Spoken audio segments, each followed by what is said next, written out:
السلام عليكم ورحمة الله وبركاته. بسم الله الرحمن الرحيم. الحمد لله رب العالمين والعاقبة للمتقين، وأشهد أن لا إله إلا الله وحده لا شريك له، وأشهد أن محمدا عبده ورسوله صلى الله عليه وسلم. আমার প্রিয় দিনী ভাই ও বোনদের, মসজিদ আত-তাওহীদের পক্ষ থেকে স্বাগত জানিয়ে শুরু করছি। আমরা আনন্দের সাথে জানাচ্ছি যে ফদিলাতুল শেখ মতিউর রহমান মাদানী হাফিজাহুল্লাহ আজ আমাদের মাঝে উপস্থিত আছেন। ফদিলাতুল শেখ মতিউর রহমান মাদানী হাফিজাহুল্লাহ ভারতের আহলে হাদিস জামিয়া সালাফিয়াতে লেখাপড়া করেন এবং অতঃপর তিনি মদিনার ইসলামী বিশ্ববিদ্যালয়ে হাদিস অনুষদে গ্রাজুয়েশন করেন। মদিনার ইসলামী বিশ্ববিদ্যালয়ে হাদিস অনুষদে পড়াশোনা শেষ করার পর তিনি সৌদি আরব সহ বিশ্বের বাংলাভাষী সম্প্রদায়ের কাছে কুরআন এবং সহিহ সুন্নাহর দাওয়া ছড়িয়ে দেওয়ার জন্য গত 30 বছর উৎসর্গ করেছেন। ও আল্লাহ, আপনি আমাদের শাইখের কাজ কবুল করুন এবং তাকে রক্ষা করুন দুনিয়ার ও দুশমনের ফিতনা আর ফাসাদ থেকে, আমিন। আজ 22 রবিউল আউয়াল ফদিলাতুল শেখ মতিউর রহমান মাদানী হাফিজাহুল্লাহ আমাদেরকে হালাল রিজিক অর্থাৎ হালাল উপার্জনের বিষয়ে কিছু গুরুত্বপূর্ণ কথা বলবেন ইনশাআল্লাহ। ইনশাআল্লাহ আলোচনার পর আমাদের একটি প্রশ্ন উত্তর সেশন থাকবে, যেখানে আপনি আপনার প্রশ্ন করতে পারবেন ইনশাআল্লাহ এবং শায়েখ উত্তর দিবেন ইনশাআল্লাহ। আগামীকাল আমাদের আরেকটি প্রোগ্রাম রয়েছে শেখের সাথে হাফিজাহুল্লাহ, বিষয় ফিকহুদ দাওয়া, দাওয়া বিষয়ক কোর্স, যা ফজরের পর থেকে শুরু হবে এবং যোহরের পরও চলবে ইনশাআল্লাহ। যদি কেউ আগামীকালের প্রোগ্রামে যে যোগদানের জন্য রাত্রি যাপন করতে চান, ইনশাআল্লাহ যারা থাকতে চান তাদের জন্য রাত্রিবাসের ব্যবস্থা রয়েছে ইনশাআল্লাহ। আমার প্রিয় ভাইরা, শেখ আল-আলবানী রাহিমাহুল্লাহ বলেন, ইলমের ছাত্রদের জন্য জ্ঞানের বৃদ্ধের কাছাকাছি আসা ফরজ এবং দূরে থাকা নয়। এবং রাসূলুল্লাহ সাল্লাল্লাহু আলাইহি ওয়াসাল্লাম অনেক হাদিসে এটিকে উৎসাহিত করেছেন। আমি এখন আমাদের সম্মানিত অতিথি আমাদের ফদিলাতুল শেখ মতিউর রহমান মাদানী হাফিজাহুল্লাহকে কথা বলার জন্য অনুরোধ করছি। ফালিয়াতাফাদ্দাল শেখ মাশকুরান।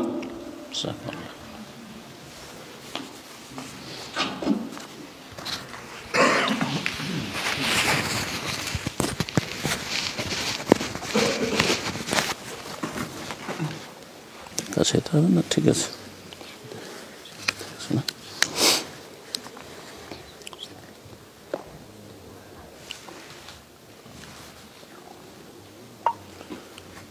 السلام عليكم ورحمة الله وبركاته. إن الحمد لله نحمده ونستعينه ونستغفره ونعوذ بالله من شرور أنفسنا ومن سيئات أعمالنا. من يهده الله فلا مضل له ومن يضلل فلا هادي له، وأشهد أن لا إله إلا الله وحده لا شريك له، وأشهد أن محمدا عبده ورسوله صلى الله تعالى عليه وعلى آله وصحبه وسلم تسليما كثيرا. يا أيها الذين آمنوا اتقوا الله حق تقاته ولا تموتن إلا وأنتم مسلمون. يا أيها الناس اتقوا ربكم الذي خلقكم من نفس واحدة وخلق منها زوجها وبث منهما رجالا كثيرا ونساء، واتقوا الله الذي تساءلون به والأرحام إن الله كان عليكم رقيبا. يا أيها الذين آمنوا اتقوا الله وقولوا قولا سديدا يصلح لكم أعمالكم ويغفر لكم ذنوبكم ومن يطع الله ورسوله فقد فاز فوزا عظيما.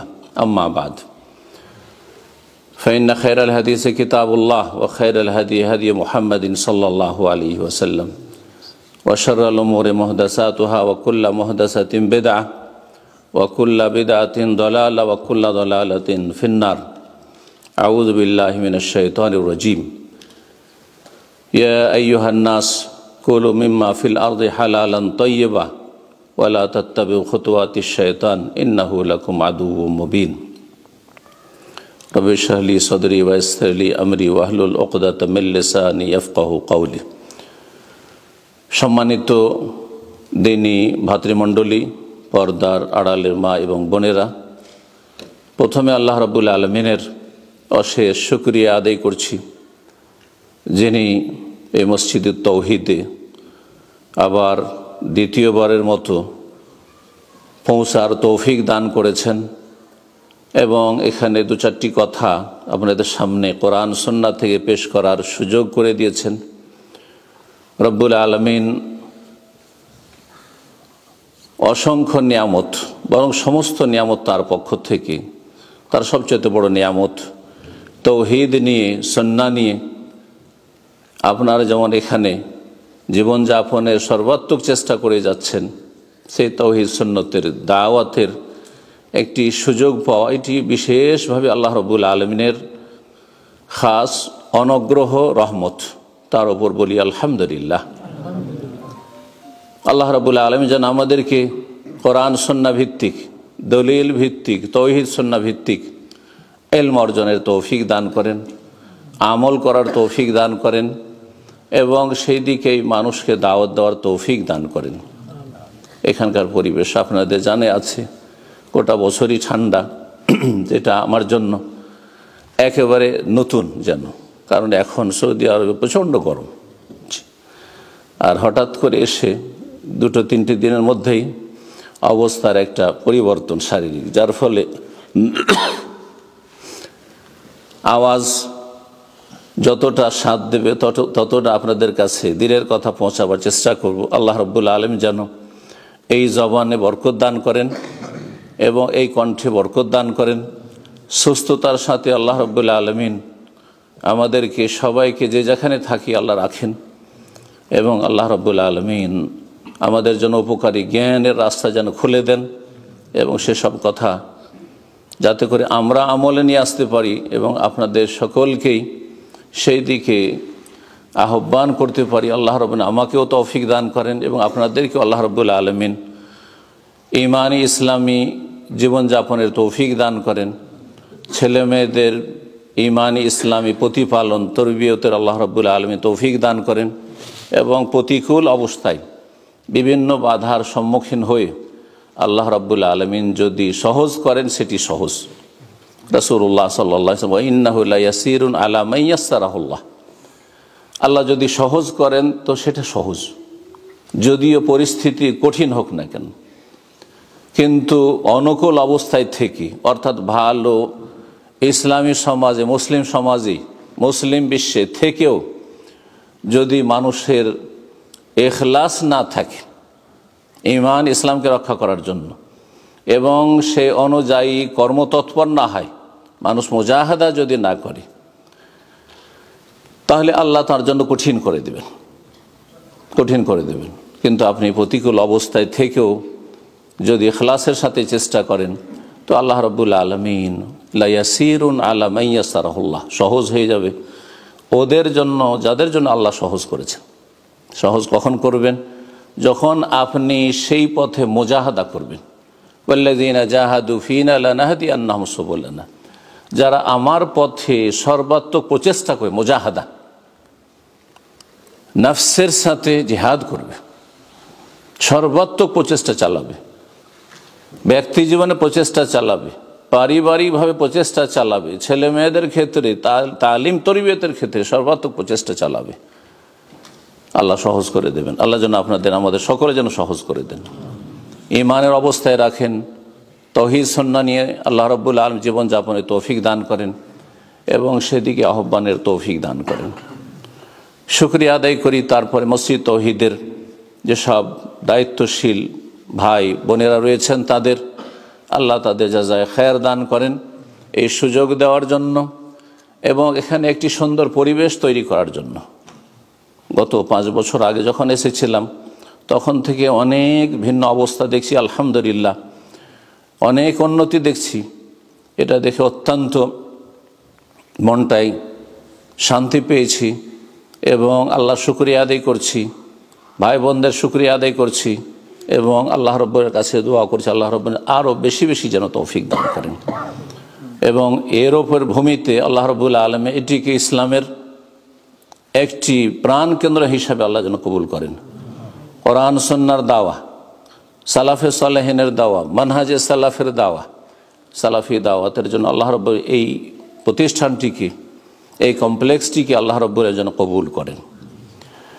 যেমনটা শুনলেন যে আমাদের আজকের বিষয়বস্তু হচ্ছে হালাল রিজক বা হালাল উপার্জন সম্পর্কে। ধন সম্পদ আল্লাহ রাব্বুল আলামিনের, আমাদের হাতে আল্লাহ রাব্বুল আলামিন আমানত রেখেছেন। কোরআনে কারিমে আল্লাহ রাব্বুল ইরশাদ করেছেন ওয়া আতুহুম মিম্মালিল্লাহিল্লাযী আতাকুম। সূরা নূরে আল্লাহ ইরশাদ করেছেন তোমরা দাও অন্যদেরকে, যারা অভাবী তাদেরকে, যাদের ক্ষেত্রে তোমাদের দায়িত্ব রয়েছে তাদেরকে। এক শ্রেণীর মানুষ আছে তাদের ভরণ পোষণের দায়িত্ব রয়েছে, স্ত্রী, ছেলে মেয়ে, বৃদ্ধ বাবা মা ইত্যাদি, তারাও তাতে সামিল এবং যারা অভাবী মানুষ তারাও সামিল। ওয়া আতুহুম মিম্মালিল্লাহ, কার ধন সম্পদের কথা আল্লাহ বলেছেন? আপনার আমার ধন সম্পদ নেই, ধন সম্পদ হচ্ছে মালুল্লাহ, আল্লাহর সম্পদ।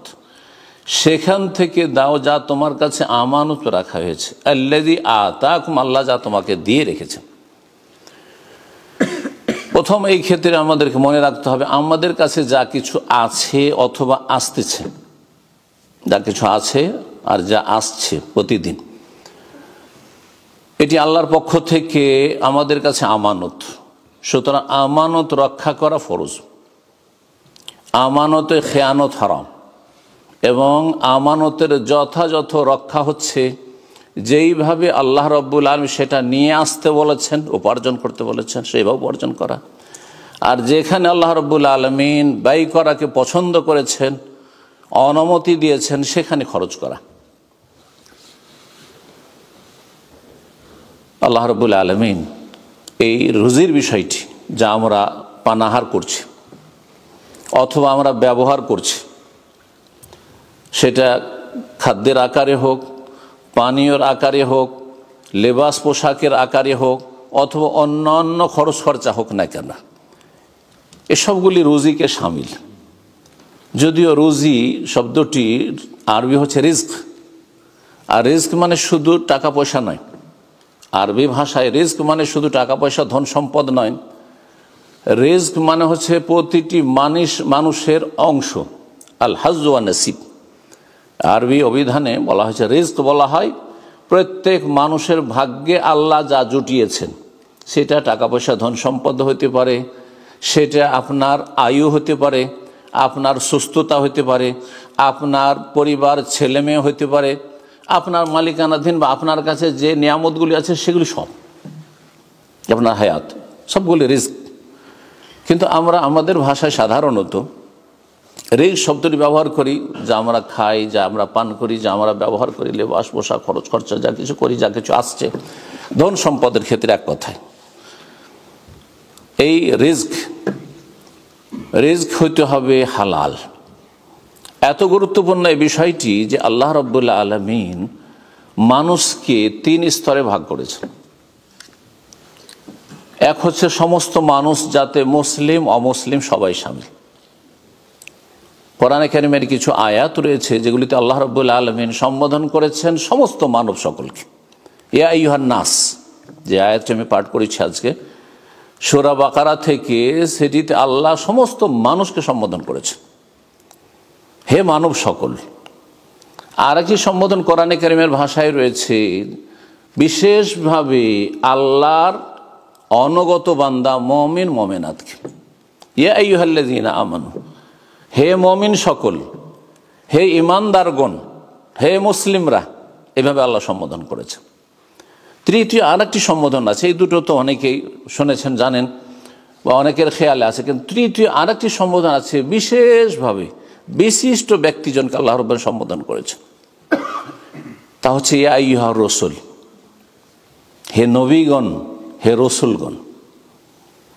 রুজির বিষয়টিতে হালাল খেতে হবে, হারাম বর্জন করতে হবে।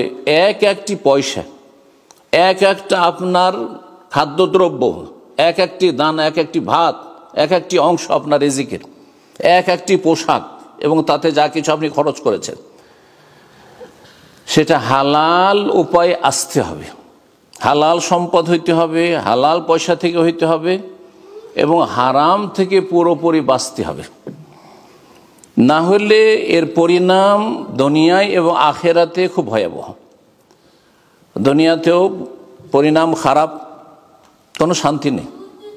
হারাম পয়সা যারা ধন খুব, কোনো শান্তিতে নেই। যারা বিভিন্ন রকমভাবে যত রকমের অন্যায় হতে পারে তাদের দ্বারা সম্ভব, পয়সা আসলেই হইল, যারা এইভাবে উপার্জন করেছে তাদের জীবনে কোনো শান্তি নেই। এটা হচ্ছে পার্থিব আযাব। আল্লাহ রাব্বুল আযাব হচ্ছে দুই রকমের। একটা হচ্ছে নগদ আযাব, অনেকেই আছেন হয়তো পরকাল বলে ভয় নেই, কারণ পরকালের সামনে শয়তান একটা যেন প্রাচীর তৈরি করে দিয়েছে, একটা এমন একটা পর্দা লাগিয়ে দিয়েছে যে এই পর্দার আড়ালে পরকাল আখেরাতকে দেখতে পাই না বা দেখার মতো করে বিশ্বাস করি না।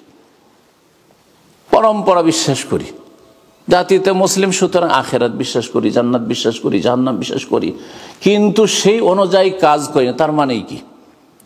আপনি তো বিশ্বাসের দাবি করছেন যে পরকালের আযাব, সাজা, শাস্তিতে বিশ্বাসী, পরকালের নিয়ামতে বিশ্বাসী, আল্লাহর কাছে তার প্রতিদান রয়েছে, ভালো মন্দের প্রতিদান রয়েছে, এতে বিশ্বাসী, যাজাই বিশ্বাসী।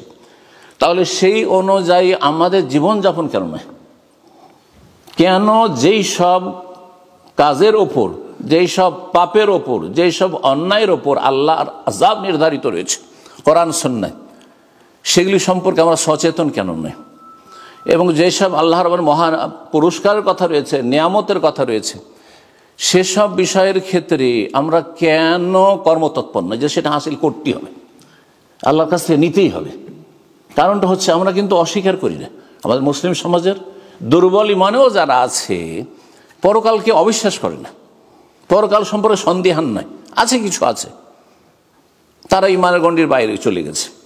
কিন্তু যারা ইমানের মধ্যে রয়েছেন, ইসলামের মধ্যে রয়েছেন, এসব বিশ্বাস করা সত্ত্বেও আপনি পরকালের শাস্তি থেকে বাঁচার চেষ্টা করছেন না, পরকালের পাকড়াও থেকে বাঁচার চেষ্টা করছেন না, এবং পরকালে মহাপুরস্কার রয়েছে, অন্যরা এগিয়ে চলে যাচ্ছে সেসব পুরস্কার হাসিলের জন্য, তার জন্য আপনি কেন চেষ্টা করছেন না, কম্পিটিশন করছেন না?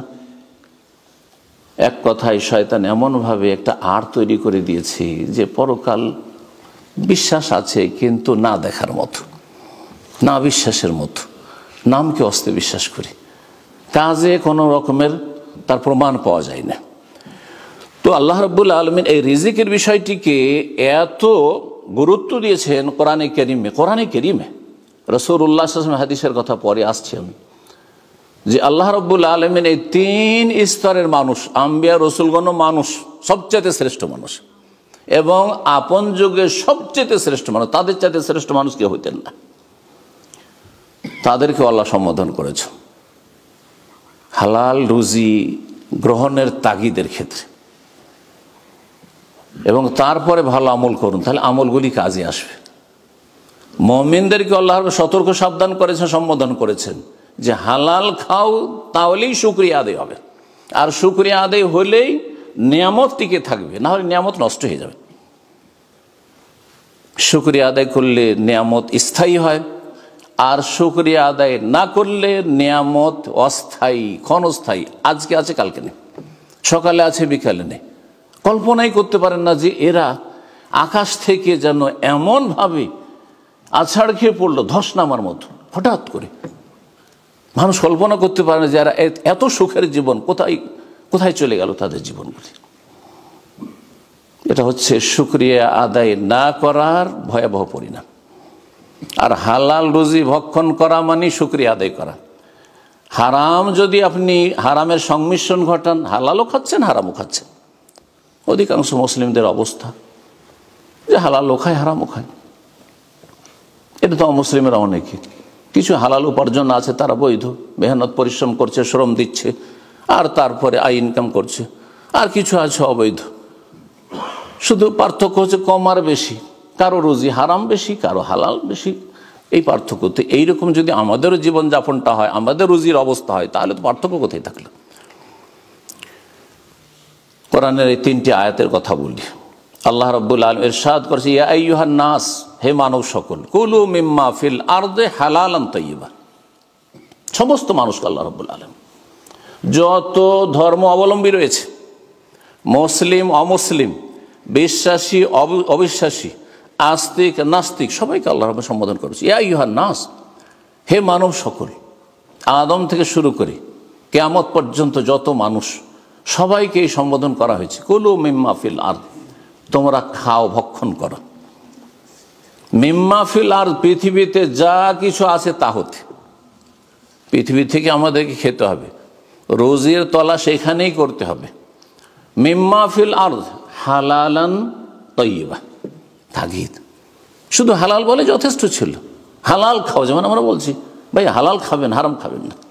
আল্লাহ বলছে হালালান তাইয়্যিবান, হালাল বৈধ খাও এবং পাক পবিত্র খাও।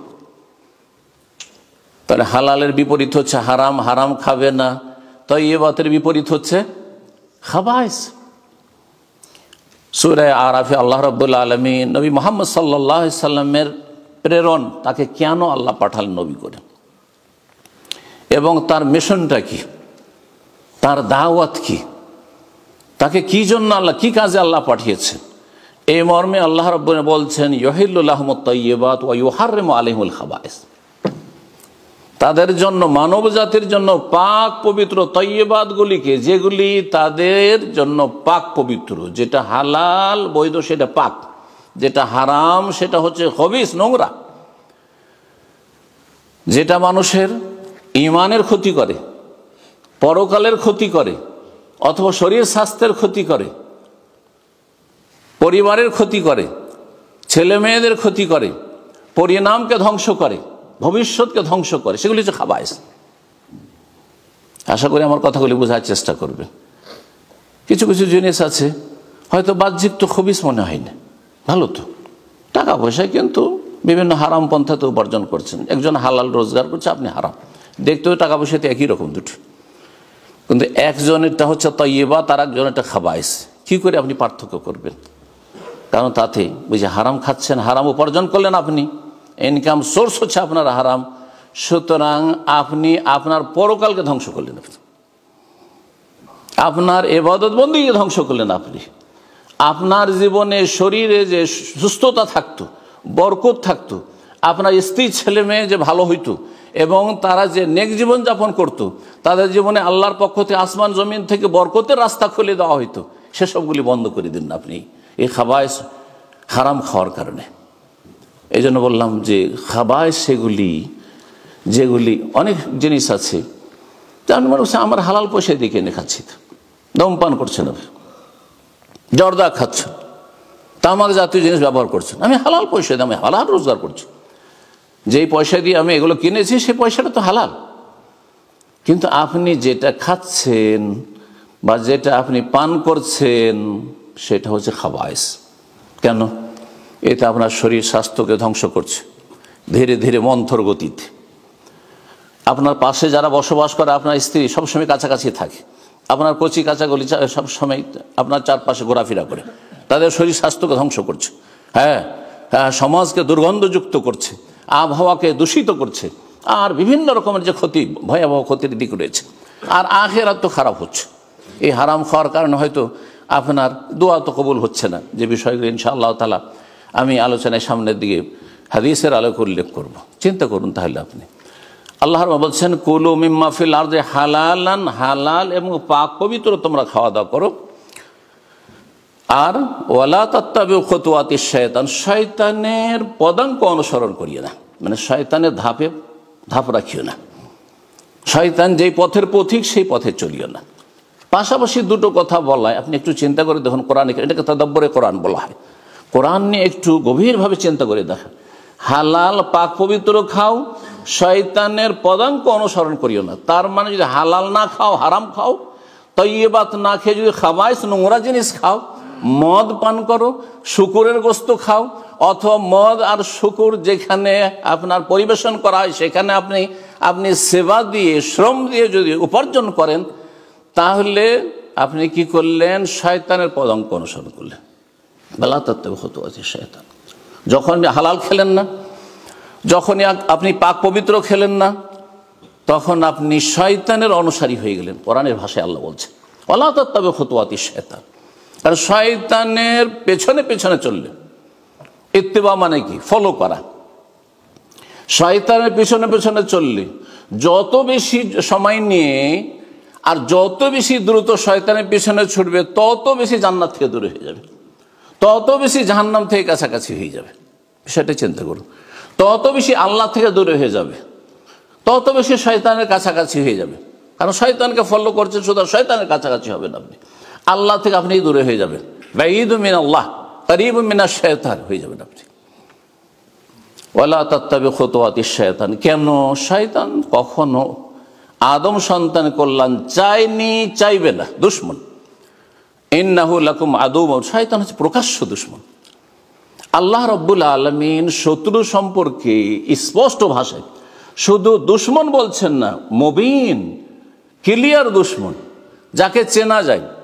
আর দুনিয়াতে যদি মানুষ দুশমন থাকে বা জিন দুশমন থাকে, তো জিন দেখতে পান না যে অনেক দুশমন জিন আছে আপনার বাড়ির আশেপাশে, অথবা আপনার ঘরে অবস্থান করছে, ছেলে মেয়েদের ক্ষতির চেষ্টা করছেন, আপনার ক্ষতি করার চেষ্টা করছে, দেখতে পাচ্ছেন না। তাহলে প্রকাশ্য দুশমন নয়।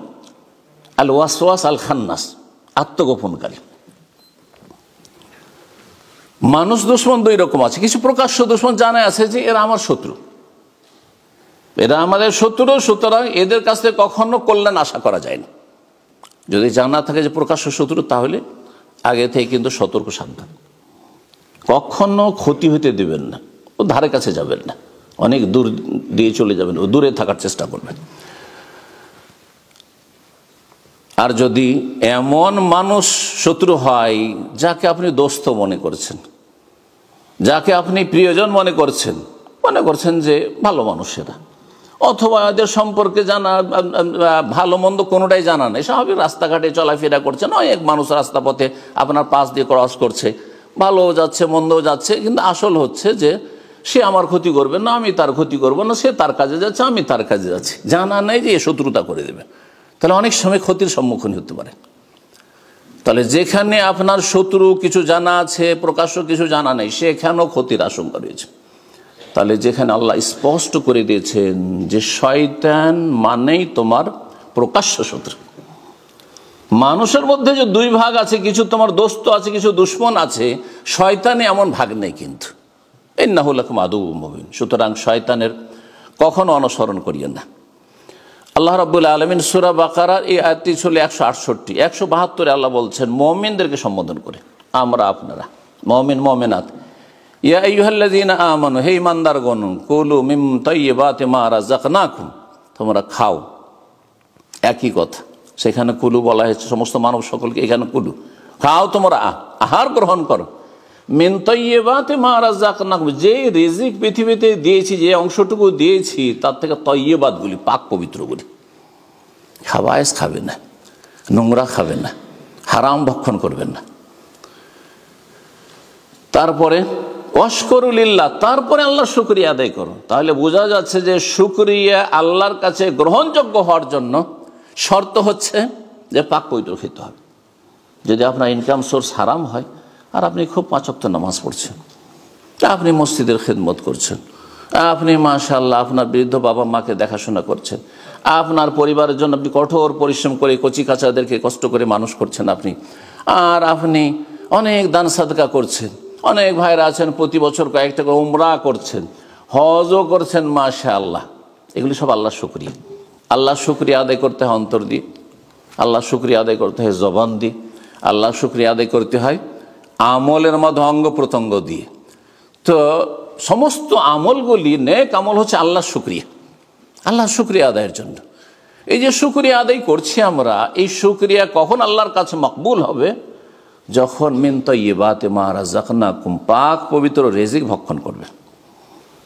ইন কুনতুম ইয়াহু তা'বুদুন, যদি সত্যিকারে তোমরা আল্লাহর বান্দা হয়ে থাকো। সুবহানাল্লাহ। আরো তাকিদ, যদি আপনি আপনার ছেলেরা বড় হয়েছে আর তারপরে কোনো বিষয়ে আপনি উপদেশ দেওয়ার জন্য বা তাগিদ করার জন্য বলছেন, তুমি যদি আমার সন্তান হয়ে থাকো তাহলে তুমি এইভাবে চলবে, ভাষাটা দেখেন বাকভঙ্গি বা সেই ভাষাতে আল্লাহ বলছেন ইন কুনতুম ইয়াহু তা'বুদুন, যদি তোমরা আল্লাহর সত্যিকারের বান্দা হয়ে থাকো, ইবাদতকে স্বীকার করো যে আল্লাহ তুমি মাবুদ আর আমরা তোমার বান্দা, এটা যদি সত্যিকারের তোমার অন্তরে থাকে তাহলে কি করবে? হালাল খাবে, আল্লাহর শুকরিয়া আদায় করবে, তাহলে তুমি সফলতা লাভ করবে। আল্লাহ রাব্বুল বুঝার তৌফিক দান করুন। তৃতীয় আয়াত, আল্লাহ রাব্বুল আলামিন ইরশাদ করছেন সে আয়াতে, সূরা মুমিন আয়াত নম্বর 51তে, ইয়া আইয়ুহার রাসূল, হে রাসূলগণ, কুলু মিনাত তাইয়্যিবাত, তাদেরকে আল্লাহ ছাড়েননি যে রাসূল আগের পরে তোমাদের সব ভুল ত্রুটি মাফ, সুতরাং যা ইচ্ছা তাই করো, না না, আল্লাহ বলছেন কুলু মিনাত তাইয়্যিবাত, তোমরা পাক পবিত্র খাও, হালাল খাও। দেখেন মুমিন মুসলিমকে আল্লাহ বলছেন কুলু মিন তাইয়্যিবাতি মা রাযাকনাকুম, আর রাসূলদেরকে আল্লাহ বলছেন কুলু মিনাত তাইয়্যিবাত, পাক পবিত্র তোমরা ভক্ষণ করো। তারাও দিনের বিধিবিধান পালনের ঊর্ধ্বে ছিলেন না, অর্থাৎ যেমন আমার আপনার জন্য 5 ওয়াক্ত সালাত ফরজ, ঠিক না? রমজান মাসের সিয়াম ফরজ, যাকাত পয়সা থাকলে নেশাব থাকলে ফরজ, হজ জীবনে একবার ফরজ যদি পয়সা থেকে আল্লাহর ঘর পর্যন্ত পৌঁছান, হালাল ভক্ষণ করা ফরজ, হারাম থেকে বেঁচে থাকা ফরজ, পাপগুলি পাপ আমাদের জন্য হারাম, এবং নেকির কাজ যেগুলি ওয়াজিব সেগুলি ওয়াজিব, ফরজ ফরজ, সুন্নাত সুন্নাত। ঠিক তেমনই নবী রাসূলের ক্ষেত্রে একই রকমের বিধান প্রযোজ্য, কোনো ব্যতিক্রম নেই। এই বিষয়টিতে একটি আকীদার বিষয় আপনাদেরকে একটু সচেতন করি। আমাদের সমাজে সুফিইজমে যা শিখিয়েছে তা হচ্ছে যে আল্লাহর রাস্তায় মুজাহাদা করতে করতে করতে করতে যারা সুফি সাধক তারা এমন একটা স্টেজে পৌঁছে যায়, এমন একটা হাই লেভেলে গিয়ে পৌঁছে যায় যে সেখানে গেলে, সেখানে পৌঁছে যাওয়ার পরে আর শরীয়তের তাকালিফ দায়িত্ব তাদের উপর থাকে না, তখন সব তাদের জন্য মাফ হয়ে যায়। তাদের জন্য আর 5 ওয়াক্ত নামাজ ফরজ থাকে না। হ্যাঁ, এই জন্য তারা নামাজ টামাজ পড়ে না, গাঁজা খায়, কারণ গাঁজা খাওয়া তাদের জন্য হারাম না, আমার জন্য আপনার জন্য, ওদের জন্য হারাম না, বুঝতে পারছেন? হ্যাঁ, ওদের জন্য ফরজ গোসল টুসুল নেই, আপনার আমার জন্য ফরজ গোসল আছে। হ্যাঁ, ওদের জন্য জুমা জামাত নেই, যার ফলে নামাজ নেই, দিন নেই, কিচ্ছু নেই, জটা বেঁধে আছে, না পাক হয়ে আছে, নোংরা হয়ে আছে, ময়লা আবর্জনায় ভরে আছে, কারণ তারা কি হয়েছে? ফানাফিল্লাহ হয়ে গেছে। ফানাফিল্লাহ বুঝেন তো? ফানাফিল্লাহ মানে আল্লাহ গিয়ে একাকার হয়ে গেছে, বিলীন হয়ে গেছে। নাউজুবিল্লাহ। সেটা যদি কারো জন্য সম্ভব হইতো তো সর্বপ্রথম এই চান্স কে পেতেন? আপনার ইমানের পরীক্ষা। কোন মানুষ সবচেয়ে শ্রেষ্ঠ মানুষ আপনার কাছে? সাইয়্যিদুল মুরসালিন খাতামুন নবীন মুহাম্মদুর রাসূলুল্লাহ সাল্লাল্লাহু আলাইহি ওয়াসাল্লাম। তার 5 ওয়াক্ত নামাজে কোনো ছিল, ডিসকাউন্ট ছিল যে এখন পড়তে হবে না, আর লাগবে না? হ্যাঁ, যুক্তিতে মুক্তি খুঁজেছেন। তাদের যুক্তি কি জানেন? তাদের যুক্তি হচ্ছে যে আছেন এখন আপনারা এখানে হাইড ম্যানচেস্টারে আছেন, যাবেন মক্কা, তাই না? তাহলে কি লাগবে? ফ্লাইটের টিকিট লাগবে, ফ্লাইটে বসতে হবে, ঠিক না? আর তারপরে গিয়ে জিদ্দা ল্যান্ড করতে হবে, তারপরে সেখান থেকে আপনাকে কোনো একটা কিছু নিতে হবে, সেখান থেকে আপনি ট্রেনে যান আর আপনি ট্যাক্সিতে যান, যাতেই যান না কেন, তারপরে মক্কা পৌঁছিবেন। কিন্তু মক্কায় যখন আপনি হারামের গেটে আল্লাহর ঘরে অলরেডি পৌঁছে গেছেন, তখন কি আর বাস ট্রেন কিছু লাগবে না? প্লেনের টিকিট লাগবে? বুঝছেন না? বুঝছেন না? তখন যদি কেউ বলে যে এখন একটা ফ্লাইটের টিকিট লাগবে কারণ আমাকে মক্কা পৌঁছিতে হবে, আল্লাহর ঘর পৌঁছিতে হবে, তো পাগল বলবেন না? দেখেন, পাগল বানিয়ে দিল। হ্যাঁ, কোরআন সুন্নাহর অনুসারীদেরকে যুক্তি দিয়ে, ইবলিশি যুক্তি দিয়ে পাগল বানিয়ে দিল। বুঝতে পেরেছেন কথা? বলছি এরা রিয়াজত করতে করতে করতে, মুজাহাদা করতে করতে আল্লাহর রাস্তায় এমন মেহনত পরিশ্রম করেছে যে এরা আল্লাহ পর্যন্ত পৌঁছে গেছে। যেমন আপনি কাবা ঘরে পৌঁছে গেছেন, তারপরে যেমন আপনার বাস ট্রেন কিছুই লাগবে না, কোনো কমিউনিকেশন লাগবে না, সোজা ঢুকিয়েই তো পড়েছেন অলরেডি।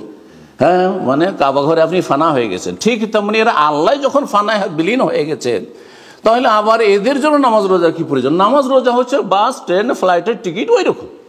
বুঝতে পেরেছেন কিভাবে মানুষ শয়তান, জিন শয়তান জাহান্নামে নিয়ে যায়? জি, এইরকম যুক্তি কিয়াস তো পেশ করেছিল ইবলিস।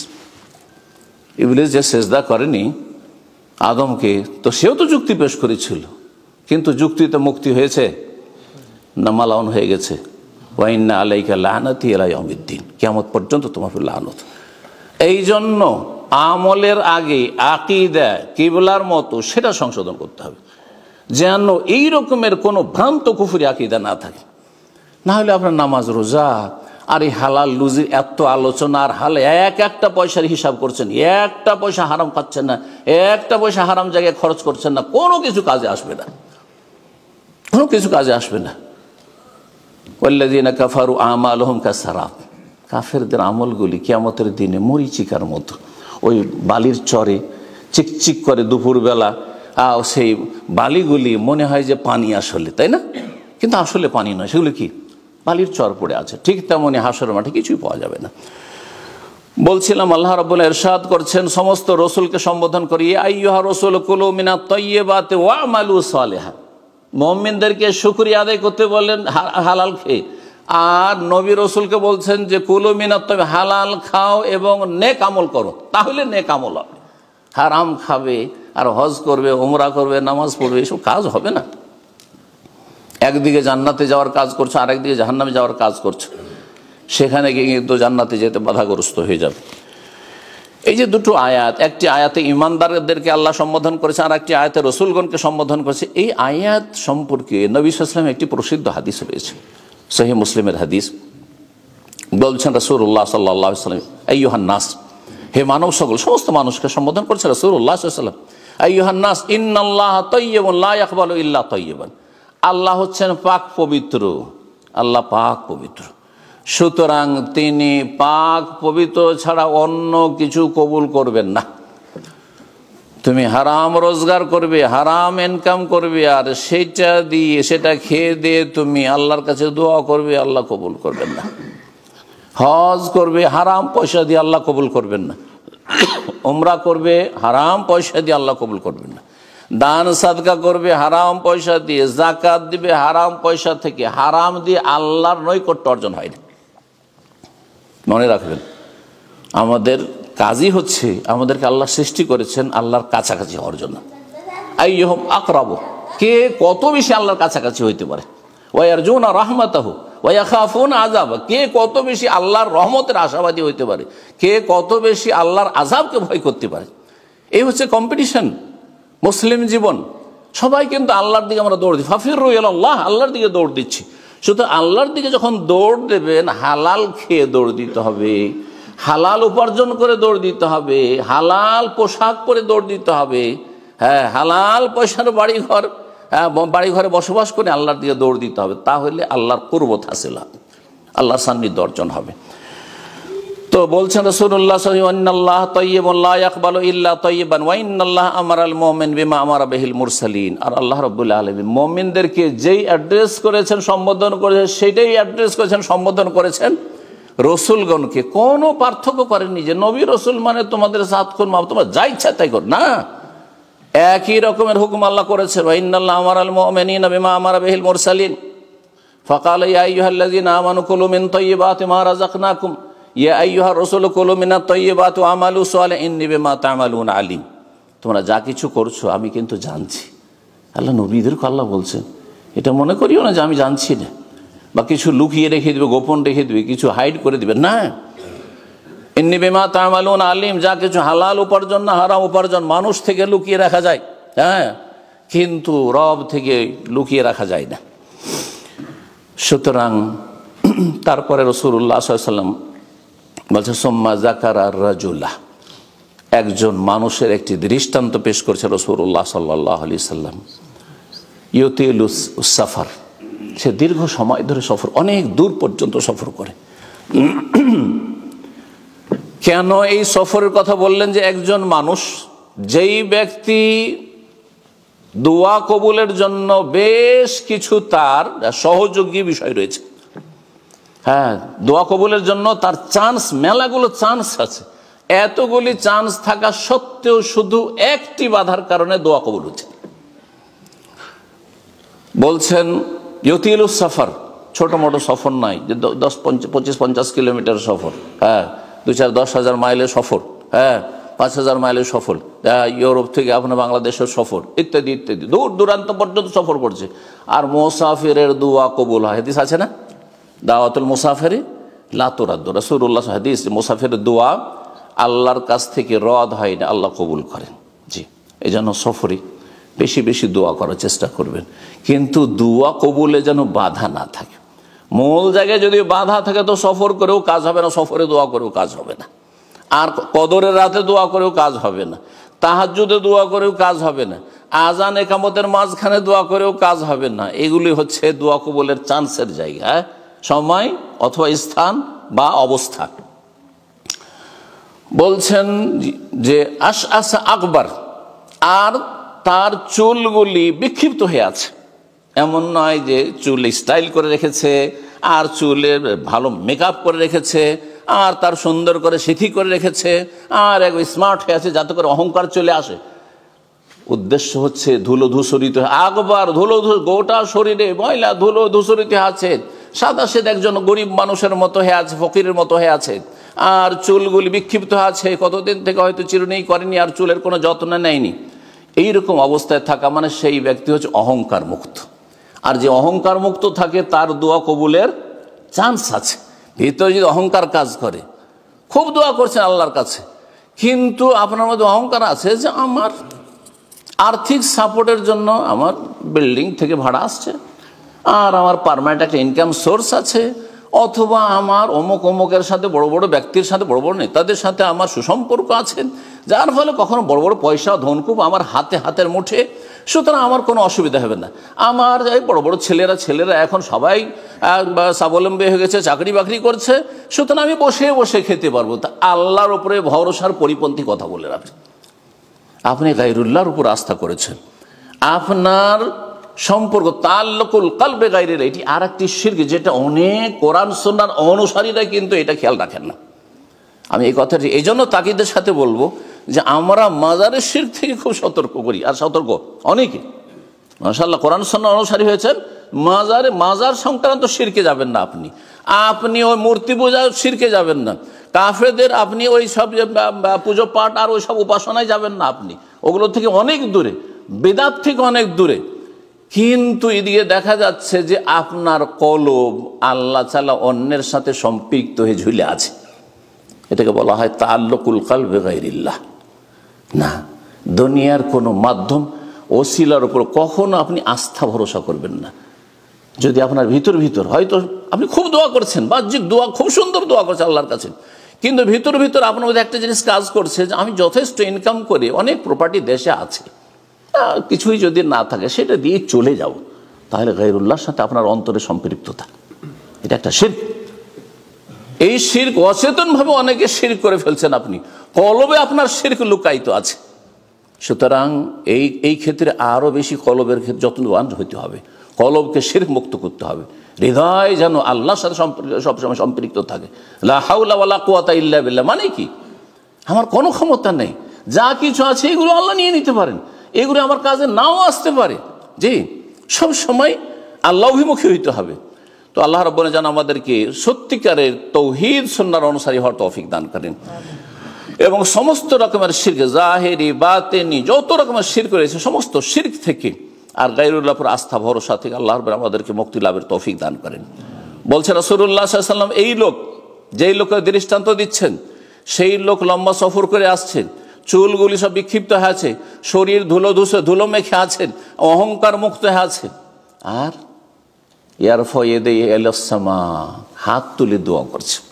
যেই সব জায়গাগুলিতে নবী সাল্লাল্লাহু আলাইহি সাল্লামের বিশেষ কোনো দোয়া হেয়ানা নেই, ওই জায়গাগুলি নবী সাল্লাল্লাহু আলাইহি জীবনে এসেছে এমন নয়। যদি এসেছে নবী সাল্লাল্লাহু আলাইহি জীবনে আর তিনি সেই জায়গাগুলোতে হাত তুলে দোয়া করেননি, তাহলে আপনি দোয়া করতে পারবেন না, হাত তুলে করবেন না।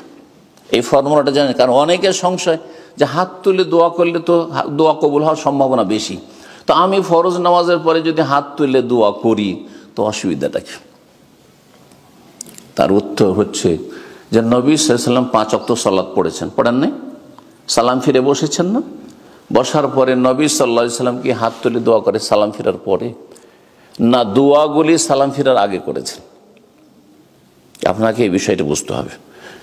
সালাম ফেরার আগের সময়টা হচ্ছে দোয়ার জায়গা, দোয়ার সময়, আর সালাম ফেরার সময় বা পরের সময়টা হচ্ছে জিকিরের সময়। এই দুটো বিষয় যদি বুঝে নেন যে সালাম ফেরার পরে জিকিরের ক্ষেত্র, এটা ফিল্ড, এটা দোয়ার জায়গা নয়। আর সালাম ফেরার আগের সময়টি হচ্ছে আত্তাহিয়াত দোয়া, দরুদও দোয়া, দরুদ আর আত্তাহিয়াত নবীর জন্য দোয়া, আর আল্লাহ নেক বান্দাদের জন্য দোয়া, আর তারপরে নিজের জন্য ওয়ালিয়াতাখাইয়ার মিনাল মাসআলাতি আজাবাহু ইলি, যা দোয়া আপনার পছন্দনীয়, দুনিয়া চান, আখেরাত চান, হালাল চান, ব্যাস এটা হচ্ছে দোয়ার জায়গা। তারপরে সেখানে শুধু একে একে যদি হয়তো মাঝে মধ্যে নাই করলেন, কিন্তু সেটা জায়েজ হয়তো একে একা কখনো কখনো আপনি সুন্নতের পরেও করলেন, কখনো তো নফলের পরে করলেন, এমনিও করলেন, যে কোনো সময়। কিন্তু সেটাকে আরো বিশেষ একটা পদ্ধতি দিলেন যে আপনি একা দোয়া করবেন না, সম্মিলিত দোয়া করবে, একসাথে দোয়া। এই সম্মিলিত এর দলিল দিতে হবে, একটা সহিহ হাদিস দিতে হবে যে একসাথে দোয়া করা। যুক্তি দিয়ে জায়েজ বললে হবে না, যুক্তিতে মুক্তি খুঁজলে হবে না, না হলে বিভ্রান্ত হবেন আপনি, কোরআন সুন্নাহ থেকে দূরে সরে যাবেন। যে একবার নবী সাল্লাল্লাহু আলাইহি সাল্লাম সহিহ হাদিস দ্বারা প্রমাণিত যে তিনি দোয়া করছেন আর সাহাবীরা আমিন আমিন বলছেন ফরজ নামাজের পরে। যখন এটার প্রমাণ নেই, তাহলে এইভাবে সম্মিলিত মোনাজাত ফরজ সালাতের পরে ইমাম দোয়া করবেন আর আপনারা সবাই আমিন আমিন করবেন, অথবা নবী সাল্লাল্লাহু আলাইহি সাল্লাম এইরকম দার্স দিয়েছেন, মজলিস করেছেন, মজলিস শেষ হইল আর দেশে যে মোনাজাত শুরু হইল। নবী সাল্লাল্লাহু আলাইহি সাল্লাম জীবনে অনেক মজলিস করেছেন, মজলিসের শেষে দোয়া করছেন নবী আর সাহাবীরা আমিন আমিন বলছেন, একবার জীবনে করেছেন, প্রমাণ দিতে পারবেন? যদি না তো করবেন না, এটাই সুন্নাত।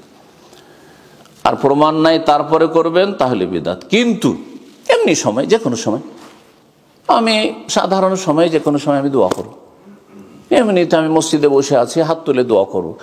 বিনা হাত তুলে দোয়া করা তার চাইতে বেশি ভালো হচ্ছে, কবুলের চান্স হচ্ছে হাত তুলে দোয়া করা। কখনো কখনো হাত তুলে দোয়া করবেন, কারণ হাত তুলে দোয়া করলে দোয়া কবুলের চান্স বেশি। ইয়ারফাউ ইয়াদাইহি ইলাস সামা, ওই ব্যক্তি ধুলোধূসরিত মুসাফির আল্লাহর কাছে হাত তুলে দোয়া করছে, দোয়া কবুলের আর একটি চান্স। চতুর্থ চান্স হচ্ছে ইয়া রব্বি, ইয়া রব্বি, হে রব, হে রব বলে দোয়া করছে। কোরআনে যতগুলি দোয়া রয়েছে কোরআনী দোয়া অথবা নবী সাল্লাল্লাহু আলাইহি ওয়াসাল্লামের হাদিসের দোয়া দেখবেন, দুটো আল্লাহর নাম দিয়ে দোয়াগুলি রয়েছে, দুটো নাম দিয়ে। একটি হচ্ছে রব দিয়ে, রব্বি হাবলি মিনাস সালিহিন, হ্যাঁ, রব্বি ইশরাহ লি সদরি, তাই না? রব্বানা আতেনা ফিদ দুনিয়া, এক বচন নয় বহু বচন হইল। আর না হলে আল্লাহুম্মা, আল্লাহ দিয়ে, আর না হলে আল্লাহর নাম দিয়ে দোয়া করছেন, আর না হলে রব বলে দোয়া করছেন। হাদিসে এরকম দোয়া পড়েন, ইয়া খালিক, ইয়া মালিক, ইয়া রাজিক, এইভাবে দোয়া না। যদিও জায়েজ আছে আল্লাহর যে কোনো নাম দিয়ে আপনি দোয়া করেন, কিন্তু কোরআনী যে দোয়াগুলি, হাদিসের দোয়া যেগুলো দোয়ায়ে মাসুর, সেগুলিতে সবগুলিতে প্রায় অধিকাংশগুলিতে রব দিয়ে দোয়া রয়েছে, শুরু হচ্ছে, আর না হলে আল্লাহ দিয়ে শুরু হচ্ছে। আল্লাহুম্মা মানে ইয়া আল্লাহ, ইয়া আল্লাহ না বলে আল্লাহুম্মা আরবিতে করা হয়েছে। এই যে দোয়া ইয়া রব্বি, ইয়া রব্বি, তাহলে বোঝা গেল যে রব রব করে যদি আল্লাহকে ডাকে তো দোয়া কবুলের চান্স বেশি রয়েছে। এই লোকের দোয়া কবুলের 4টি তার কি রয়েছে, সহযোগী বিষয় রয়েছে, তার দোয়া কবুলের চান্স এতে রয়েছে। এই 4 গুণ তার দোয়া কবুলের চান্স হওয়া সত্ত্বেও বাধা হচ্ছে একটি, সহযোগী বিষয় হচ্ছে 4টি দোয়া কবুলের সাপোর্টে, আর দোয়া কবুলে বাধা হচ্ছে একটি কি, ওয়ামাতামহু হারামুন ওয়া মালবাসুহু হারামুন ওয়া মাশরাবুহু হারামুন ওয়া গুযিয়া বিল হারাম, তার খাবারগুলি ছিল হারাম, যা খেত হারাম, মানে উপার্জন হারাম। মাশরাবু হারাম, যা পান করতো, হ্যাঁ, তা হারাম, পানির বিল দিচ্ছেন হারাম পয়সা দিয়ে, হ্যাঁ, বা জুস খাচ্ছেন হারাম পয়সা, হ্যাঁ, চা খাচ্ছেন, কফি খাচ্ছেন হারাম পয়সা, হারাম উপার্জনে। ওয়ামালবাসু হারাম, লিবাস পোশাক যা পরে আছে হারাম। ওয়াগুযিয়া বিল হারাম, এক কথাই তার আহারই হচ্ছে হারাম, আহার হচ্ছে হারাম। এই নয় যে কখন হয়তো একবার হয়তো কখনো হারাম কিছুটা হয়ে গেছে, না, সংশোধন করে নিয়েছে, সেটা ভিন্ন বিষয়, তওবার রাস্তা খোলা আছে। কিন্তু সে অহরহ হারাম উপার্জন করতে আছে, হারাম পোশাক পরতে আছে, আর হারাম পান করতে আছে, তার রোজি রোজগার হচ্ছে হারাম। ফান্না ইউস্তাজাবু লিযালিকা, রাসূলুল্লাহ বলছেন যে এই লোকের দোয়া কেমন করে বা কবুল হবে, কেমন করে বা কবুল হবে। তাহলে চিন্তা করুন, এই হাদিস স্পষ্ট প্রমাণ করে যে দোয়া কবুলে এতগুলি সহযোগী সাপোর্ট থাকা সত্ত্বেও তারপরে একটি বাধার কারণে যে রিজিক হারাম, সেজন্য দোয়া কবুল হয়নি। আজকাল অধিকাংশ মানুষরা আল্লাহর কাছে দোয়া করছেন, মুসলিম নির্যাতিত ভাই বোনদের জন্য কত দোয়া করছে মুসলিম বিশ্ব, কিন্তু কোনো কাজ হচ্ছে না। মেলায় জায়গায় ভেজাল রয়েছে, তার মধ্যে গুরুত্বপূর্ণ ভেজাল হচ্ছে অধিকাংশ মুসলিমদের রিজিকে ভেজাল, রুজিতে ভেজাল রয়েছে, যার ফলে দোয়া কবুল হচ্ছে না। ব্যক্তি জীবনে দোয়া করছেন আপনার ছেলে মেয়েগুলো যাতে নেক হয়, আর সুখে শান্তিতে পারিবারিক শান্তি যাতে পান, স্ত্রীটা যেন মনের মতো হয়, স্বামী যেন মনের মতো হয়, খুব দোয়া করছেন, কিন্তু রিজিক হচ্ছে হারাম। ফান্না ইউস্তাজাবু লিযালিকা, এত দোয়া করছেন কিন্তু কি করে বা কবুল হবে। ছেলেমেয়েরা যখন ছোট ছিল, কচি কাঁচা ছিল, স্বেচ্ছায় মসজিদে দৌড় দিয়ে চলেছে অনেক ভাইদেরকে। শুধু এখানে না, মুসলিম সমাজে যেখানে আমরা থাকছি সেখানেও দেখছি যে যতদিন পর্যন্ত বাচ্চারা দেখা যাচ্ছে নাবালক, ওই 5 বছর 6 বছর 7 বছর 10 বছর পর্যন্ত বাচ্চারা দৌড় দিয়ে মসজিদে, বাবার আগে মসজিদে, অনেক সময় বাবা নেই কিন্তু বাচ্চারা সব মসজিদে এসে হাজির। কিন্তু যেই সাবালক হলো, যখন আল্লাহ এই সব বাচ্চাদের ওপর সালাত ফরজ করে দিলেন, তখন আর এই বাচ্চাদেরকে খুঁজে পাওয়া যায় না, মসজিদে খুঁজে পাওয়া যায় না। যখন নাবালক ছিল কোরআন মুখস্থ করত, কোরআনের হালাকায় আসতো, আর ইসলামিক ক্লাসগুলি করত, আর তারপরে দেখা যাচ্ছে সাবালক হওয়ার পরে না এলেমের চর্চা, না কোরআন ছুঁয়ে দেখছেন, না 5 ওয়াক্ত নামাজ পড়ছে, কোনো কিছু নেই। কারণটা কি? কারণটা হচ্ছে ওমাতামুহু হারাম, খাবার হারাম। এই বাচ্চাটা যা খেয়েছে, হ্যাঁ, আহার যা বাবা মা দিয়েছে তা হারাম, লেবাস পোশাক যা দিয়েছে তা হারাম, তার লালন পালন হয়েছে হারামের উপার্জন দিয়ে। ফান্না ইউস্তাজাবু লিযালিকা, দোয়া কবুল হয়নি, ছেলেমেয়েরা নেক হয়নি। আল্লাহ যেন বোঝার তৌফিক দান করেন এবং এইরকম ভয়াবহ পরিণামগুলিতে আল্লাহ বেঁচে থাকার তৌফিক দান করেন। এই ছিল সহিহ মুসলিমের হাদিস। আরেকটি হাদিস আপনাদেরকে বলি, কিয়ামতের দিনে হাসরের মাঠে 5টি প্রশ্ন আল্লাহ রাব্বুল করবেন। প্রশ্ন তো বিভিন্ন বিষয় হবে, কিন্তু 5টি নিয়ামত সম্পর্কে প্রশ্ন হবে। ওই হাদিসটিতে রয়েছে, তিরমিজির হাদিস, যে হাদিসটি অনেকে হাসান বলেছেন, আর কেউ কেউ বিষয়টিতে হাদিসটি দুর্বলতার কথা বলেছেন, কিন্তু সেই হাদিসের সমর্থক বেশ কিছু দলিল রয়েছে। সুতরাং এই হাদিস আস্থা করা যেতে পারে। সে হাদিস কি রয়েছে? লান তাজুলা কাদামা আবদিন ইয়াউমাল কিয়ামা হাত্তা ইউসাল আন খামস, আল্লাহর সামনে দণ্ডায়মান হবে প্রতিটি মানুষ, আর অতক্ষণ পর্যন্ত আল্লাহর সামনে থেকে, আল্লাহর দরবার থেকে সরতে পারবে না যতক্ষণ পর্যন্ত 5টি নিয়ামত সম্পর্কে জিজ্ঞাসা না করা হবে। আন উমরিহি ফিমা আফনা, ওয়ান শাবাবিহি ফিমা আবলা, হ্যাঁ, ওয়ান ইলমিহি মাজা আমিলা ফি, ওয়ান মালিহি মিন আইনা ইকতাসাবাহু ওয়া ফিমা আনফাকাহু, ওয়ান উমরিহি, গোটা আয়ু সম্পর্কে, আপনার এজ পুরো 60 বছর 70 বছর দুনিয়াতে বেঁচে ছিলে, কি করেছিলে হিসাব দাও, আল্লাহ হিসাব নেবে। ওয়ান শাবা, বিশেষ করে যৌবন, এই যে ইয়াংদের এই জীবনটা কিভাবে চলছে, কারণ এই যৌবন কালটা যদি নেক হয়ে যায়, যৌবন কালে যদি নিজেকে পাপ থেকে গুনাহ থেকে বাঁচিয়ে রাখতে পারি আপনার ছেলে মেয়েরা, তাহলে জানতে হবে যে সাকসেস। আর সেটা এই 14 বছর 15 বছর থেকে শুরু করে 25 পর্যন্ত একটা ছেলে মেয়ে যদি নেক থেকে যায়, তো আশা করা যায় তার ক্ষেত্রে ইল্লা মাশাআল্লাহ ব্যতিক্রম হতে পারে। অধিকাংশ ক্ষেত্রে দেখা গেছে যে এই ছেলে মেয়ে আর বিভ্রান্ত হবে না, কারণ এটা ছিল আসল ফিতনার যুগ, আসল ছিল এখানে বিভ্রান্তির যুগ। এখানে শয়তান বড় চান্স নিয়েছে, কিন্তু শয়তান যখন এই সময়টা ব্যর্থ হয়েছে, তার মানে আর চান্স পাবে না ইনশাআল্লাহ। ওয়ান শাবাব, যৌবন কাল সম্পর্কে জিজ্ঞাসা করা, ফিমা বলো কোথায় সেটা ক্ষয় করেছিলি, ওয়ান ইলমিহি, আর এলেম সম্পর্কে জ্ঞান, ইসলাম সম্পর্কে কতটা নলেজ হাসিল করেছিলে, মাজা আমেলা ফি, কি আমল করে। প্রথম কথা, এলেম ছিল কি ছিল না, ইসলামের রুকুন জানে না, ইমানের রুকুন জানে না, ইমানের খুঁটি কয়টি, ইসলামের খুঁটি কয়টি, আর তারপরে তৌহিদ কাকে বলে তাই জানে না, শিরিক কাকে বলে তাই জানে না, যখন জানাই না যে এগুলো শিরক, হ্যাঁ, তাহলে শিরক থেকে বাঁচবে কি করে? জানেই না যে এগুলি বিদআত, তাহলে বিদআত থেকে বাঁচবে কি করে? জানেই না যে সব ফরজ, তাহলে ফরজ আদায় করবে কি করে? জানে না যে সব হারাম, তো হারাম থেকে বাঁচবে কি করে?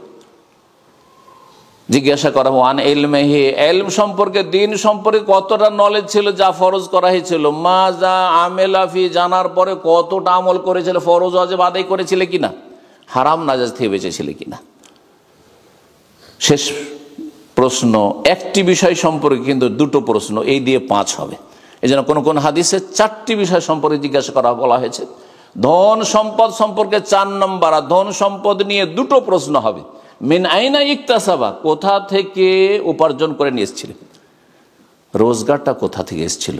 যে পয়সাটা পকেটে ঢুকেছিল বা তোমার ব্যাংকে ঢুকেছিল, সেটা হালাল না হারাম? চুরি করা তো নয়, সুদের পয়সা তো নয়, ঘুষের পয়সা তো নয়, হারাম শ্রম দিয়ে তো নয়, পাপের কাজে গুনার কাজে সহযোগিতা করে তো নয়, হ্যাঁ, হারাম ব্যবসা বাণিজ্য করে তো নয়, বেঈমানে আত্মসাৎ করে তো নয়, ধোঁকাবাজি করে তো নয়, হ্যাঁ, বন্ধকের, বিদেশে আছেন, প্রবাসে আছেন, জমি জায়গা সব বন্ধকে রেখে দিচ্ছেন, ওই বন্ধকের সুদ খেতে আছেন, বাঙালি সমাজের সুদ, জি, এই তো নয়। জি, মিন আইনা ইকতাসাব, কোথা থেকে উপার্জন করে নিয়ে এসেছিল? অফিমান ফাঁকাও, এতেই যথেষ্ট নয়, আর খরচটা কোথায় করেছে? অনেকে আছেন যে হালাল রিজিক, রেজিক হালাল, ইনকাম সোর্স সব ঠিক আছে, কিন্তু খরচ করার ক্ষেত্রে লাগামহীন, বিভিন্ন পাপের কাজে খরচ করছেন, হারাম জায়গায় ব্যয় করছেন, অপচয় করছেন, অপব্যয় করছেন। অপচয় অপব্যয়কারী শয়তানের ভাই। দান করতে 1 টাকা পারছেন না আল্লাহর দিনের জন্য, আল্লাহর মসজিদের জন্য, আর দিনী প্রতিষ্ঠানের জন্য, দিনের খেদমতের জন্য, কিন্তু আপনি অঢেল ধন সম্পদ খরচ করছেন ছেলে মেয়েদের জন্য। যেখানে 10 টাকা যথেষ্ট হবে, সেখানে আপনি 50 টাকা 100 টাকা খরচ করে দিচ্ছেন।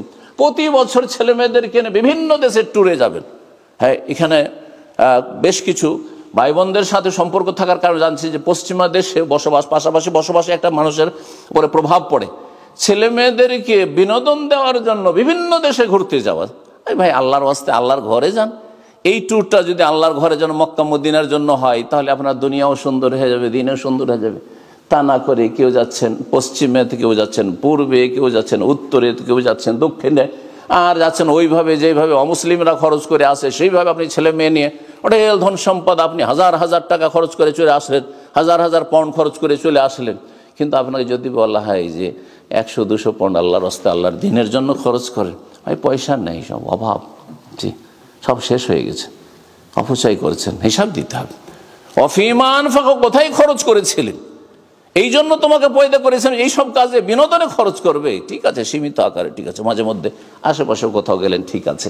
আর যেমনটা বললাম যে এমন বিনোদনে ছেলে মেয়েদেরকে নিয়ে যাবেন যেখানে নিয়ে গেলে তাদের দিনও হয়, দুনিয়াও হয়। আপনি তো সৌদি আরব নিয়ে যান, আর সেখানে নিয়ে যাওয়ার পর মক্কা মদিনায় নিয়ে গিয়ে মাশাআল্লাহ ভালো জায়গায় রাখলেন, ভালো ভালো খাওয়া দাওয়া করলেন, হালাল খেলো সেখানে সুন্দর, আর তারপরে সেখানে একটু আমোদ ফুর্তি করলো ছেলেমেয়েরা বৈধ, আর তারপরে ঘুরে আসলেন, আর রুহানি শান্তি হলো, আপনার রুহের গেজা, রুহের আহারও পেলেন আপনি। আর শরীরের যে চাহিদা রয়েছে মানুষের বিনোদন, একটু হরকতে বরকতে নড়াচড়া করতে চায় মানুষ, বিনোদন করতে চায়, সেটাও হইল, দিনও হইল, দুনিয়া হইল। আল্লাহর বলছে ওয়ালা তানসা নাসিবাকা মিনাদ দুনিয়া, দুনিয়াতেও তোমাদের অংশ আছে, কিছুটা বিনোদন, কিছুটা হালাল, সেটা ভুলে যেও না। কিন্তু এই নয় যে ব্যালেন্সলেস হয়ে যাবেন, এইদিকে যথেষ্ট পরিমাণে খরচ করছেন, আর তারপরে এত অভাব হয়ে যাচ্ছে যে সংসার চালানো মুশকিল হয়ে যাচ্ছে, আর তারপরে দেখা যাচ্ছে যে বিভিন্ন তখন মানুষের দেখা যাচ্ছে যখন অভাব দূর করতে পারছেন না, অভাবের কারণে স্বভাব নষ্ট। আমাদের আঞ্চলিক ভাষাতে একটা কথা আছে, অভাবের কারণে মানুষের কি হয়ে যায়? স্বভাব নষ্ট। তখন মানুষের হক আদায় করতে পারছেন না, বাবা মায়ের হক আদায় করতে পারছেন না, স্ত্রীর হক আদায় করতে পারছেন না, ভাই বোনদের খোঁজ খবরই নিতে পারছেন না, কারণ আপনি এই নিয়ে পেরেশান আছেন, আপনি আর্থিক সংকটে আপনি পেরেশান হয়ে রয়েছেন।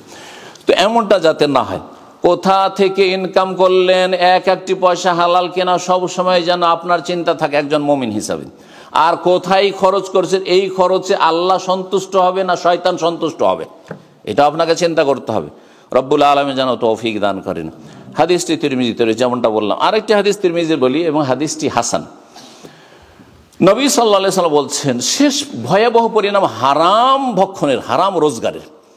লা ইয়ারবু লাহবুন, লা ইয়ারবু লাহমুন নাবাতা মিনাস, বিভিন্ন ভাষা দিয়ে রয়েছে, কিছু কিছু শব্দ এর পার্থক্যের সাথে। কিন্তু তিরমিজি যে ভাষার লা ইয়ারবু লাহমন, কোনো গোস্ত যদি বৃদ্ধি পায়, মানে শরীরের ওজন বাড়লো, শরীরের গ্রোথ হলো, আপনার ছেলে মেয়েদের বা আপনার এই যে শরীরে খাবার দাবার খেয়ে, সেটা যদি নাবাতা মিনাস সুহতি, হারাম ভক্ষণের মাধ্যমে হয়ে থাকে, হারাম রোজগার করেছেন, হারাম খেয়েছেন, হারাম ভোগ করেছেন, হারাম পান করেছেন, যার ফলে শরীরে রক্ত মাংস তৈরি হয়েছে, তাহলে কি হবে? ইল্লা কানাতিন নারু আউলা বিহি, আখিরাতে হাসর মাঠে জাহান্নামের আগুন সেই রক্ত মাংসের শরীরের হকদার বেশি হবে। তার মানে জাহান্নামে যাওয়ার সম্ভাবনা বেশি রয়েছে, জাহান্নামে যাওয়ার সম্ভাবনা বেশি রয়েছে। কি করলে? যদি আপনার শরীরে রক্ত মাংস হারাম খেয়ে তৈরি হয়, আপনার স্ত্রী ছেলে মেয়েদের যদি রক্ত মাংস তৈরি হয়, গ্রোথ হয় হারাম খেয়ে, তাহলে জাহান্নাম সেই শরীরের বেশি হক রাখে। রাসূলুল্লাহ সাল্লাল্লাহু আলাইহি ওয়াসাল্লামের হাদিস। আল্লাহ রাব্বুল যেন আমাদেরকে জাহান্নামের আগুন থেকে রক্ষা করেন, এবং জাহান্নাম থেকে বাঁচার জন্য চেষ্টা থাকতে হবে, জাহান্নামের ভয় থাকতে হবে। ইমাম ইবনুল কাইয়িম রাহিমাহুল্লাহ এছাড়া অন্যান্য ওলামাদের থেকে কথাটি বর্ণনা হয়ে এসছে, তারা উল্লেখ করেছেন যে একজন মানুষ দুইবার করে ভয়ে ভীত হবে না। একজনের অন্তরে, এক মানুষের অন্তরে দুইবার ভয় প্রবেশ করবে না। কি অর্থ এর? এর অর্থ হচ্ছে দুনিয়াতে যদি আল্লাহর আযাবকে ভয় করে, জাহান্নামকে ভয় করে, হারাম কাজ করব, হারাম ভক্ষণ করব, তাহলে জাহান্নামে যদি এই ভয় যদি অন্তরে দুনিয়াতে থাকে, ফরজ সালাত ছাড়বো, ফরজ আদায় করব না, জাহান্নামে যেতে হবে, এই ভয় যদি দুনিয়াতে থাকে, দুনিয়াতে যে ভয় করেছে, আখিরাতে ফালা খাউফুন আলাইহিম ওয়ালা হুম ইয়াহজান, কোনো ভয় থাকবে না, কোনো দুশ্চিন্তা থাকবে, টেনশন থাকবে না যে জাহান্নামে যাব নাকি, কি হবে কি হবে। আল্লাহর ফেরেশতারা বলবেন মরণের সময়, এই আয়াতের তাফসীরে বলা আছে ইনদাল মউত, যখন মরণের মুহূর্ত ঘনিয়ে আসে, মালাকুল মউত যখন রূহ কবজ করে নিয়ে যায়, সেই সময়ে ফেরেশতারা আশ্বস্ত করবেন, আর হাসরের মাঠেও দলে দলে ফেরেশতারা এসে আশ্বস্ত করবেন যে আল্লাহ তাখাফু ওয়ালা তাহজানু, কোনো ভয় করিও না, কোনো চিন্তা করিও না। কখন? যখন দুনিয়াতে ফাআম্মা মান খাফা মাকাম রাব্বিহি ওয়া নাহান নাফসা আনিল হাওয়া, রবের সামনে দাঁড়াইতে হবে এই কথাকে ভয় করলো, এবং নিজেকে পাপাচার থেকে দূরে রাখলো, কুপ্রবৃত্তির অনুসরণ থেকে, শাহওয়াত থেকে, নিজের খেয়াল খুশি মনের কামনা বাসনা পূরণ করা, নাজায়েজ কামনা বাসনা পূরণ করা থেকে নিজেকে বাঁচিয়ে রাখলো। এটা যদি করতে পারেন তাহলে আখিরাতে কোনো ভয় থাকবে না। আর দুনিয়া যদি নির্ভীক হয়ে যান, দুনিয়াতে কোনো ভয় নেই, নির্দ্বিধায় 5 ওয়াক্ত নামাজ ছাড়ছেন, পড়ছেন না, কোনো ভয় নেই, হারাম খাচ্ছেন, কোনো ভয় নেই, ছেলে মেয়েরা যে চলে গেল জাহান্নামের পথে চলে গেল, কোনো ভয় না যে এগুলো কি জবাব দিবে, আমানতের কি জবাব দিব, ইমান ইসলামী তরবিয়তের আমি চেষ্টাই করলাম না। একা বাস করলেন, মুসলিম সমাজে বাস করলেন না, যেখানে অমুসলিম দেশে বাস করছেন, ভালো করে যেখানে মুসলিমরা সংখ্যালঘু, সেখানে মুসলিমদের উচিত হবে এক জায়গায় একত্রিত হয়ে যাওয়া। যেখানে মুসলিম ভাইরা বসবাস করে, যেখানে একটি মসজিদ আছে, যেখানে একটি ইসলামী প্রতিষ্ঠান আছে, যেখানে দিন শিক্ষার ব্যবস্থা আছে, সেখানে সবাই জমা হয়ে যেতে হবে। এটা একটি হিজরত, এটাও একটি হিজরত। আর আপনি একাই থাকবেন, চারিদিকে কোনো মসজিদ নেই, কোনো শিক্ষার ব্যবস্থা নেই, আর কোনো রকমের সেখানে জুমা পড়ার জন্য আপনাকে 10 কিলোমিটার যেতে হবে, 5 ওয়াক্ত নামাজের জন্য কোনো মসজিদের ব্যবস্থা নেই, আর সেখানে ঘরেই নামাজ পড়ছেন, কয়েকদিন ঘরে নামাজ পড়ার পরে শয়তান গ্রাস করবে, শয়তানের আধিপত্য কায়েম হয়ে যাবে, ইস্তাহওয়াজা আলিহিমুশ শয়তান। তারপর যেহেতু জামাত কায়েম হয় না, সেজন্য তখন নিজেই বেনামাজি হয়ে যাবে, মানে ছেলে মেয়েরা তো বেনামাজি বেদিন হবে। এই জন্য যেখানে প্রতিকূল অবস্থায় বসবাস করছেন মুসলিম সমাজে, সেখানে এই বিষয়টি অবশ্যই খেয়াল রাখতে হবে। আর আলহামদুলিল্লাহ এই বিষয়টি আমি বিশেষ করে আপনাদেরকে খুশি করার জন্য বাস্তব অভিজ্ঞতায় বলছি যে যারা আপনার বিশেষ করে এখানে তো মেজরিটি সিলেটের ভাইদের, তাই না, এরা কিন্তু কাছাকাছি একটা সামাজিকতা আছে, মানে সমাজের কাছাকাছি বসবাস চেষ্টা করে। এতে লাভটা কি? এতে লাভ একটা আছে, আমাদের সমাজে অধিকাংশ মানুষরা সমাজের ভয়ে গুনাহ থেকে বাঁচে, এটা অস্বীকার করার কিছু নেই। সমাজে কি বলবে, লোকে জানলে কি বলবে, এই গ্রামে কেমন করে মুখ দেখাবো, এই সমাজে কি করে মুখ দেখাবো, তাই না? সমাজের ভয় বেশি কাজ করে আল্লাহর ভয়ের চাইতে।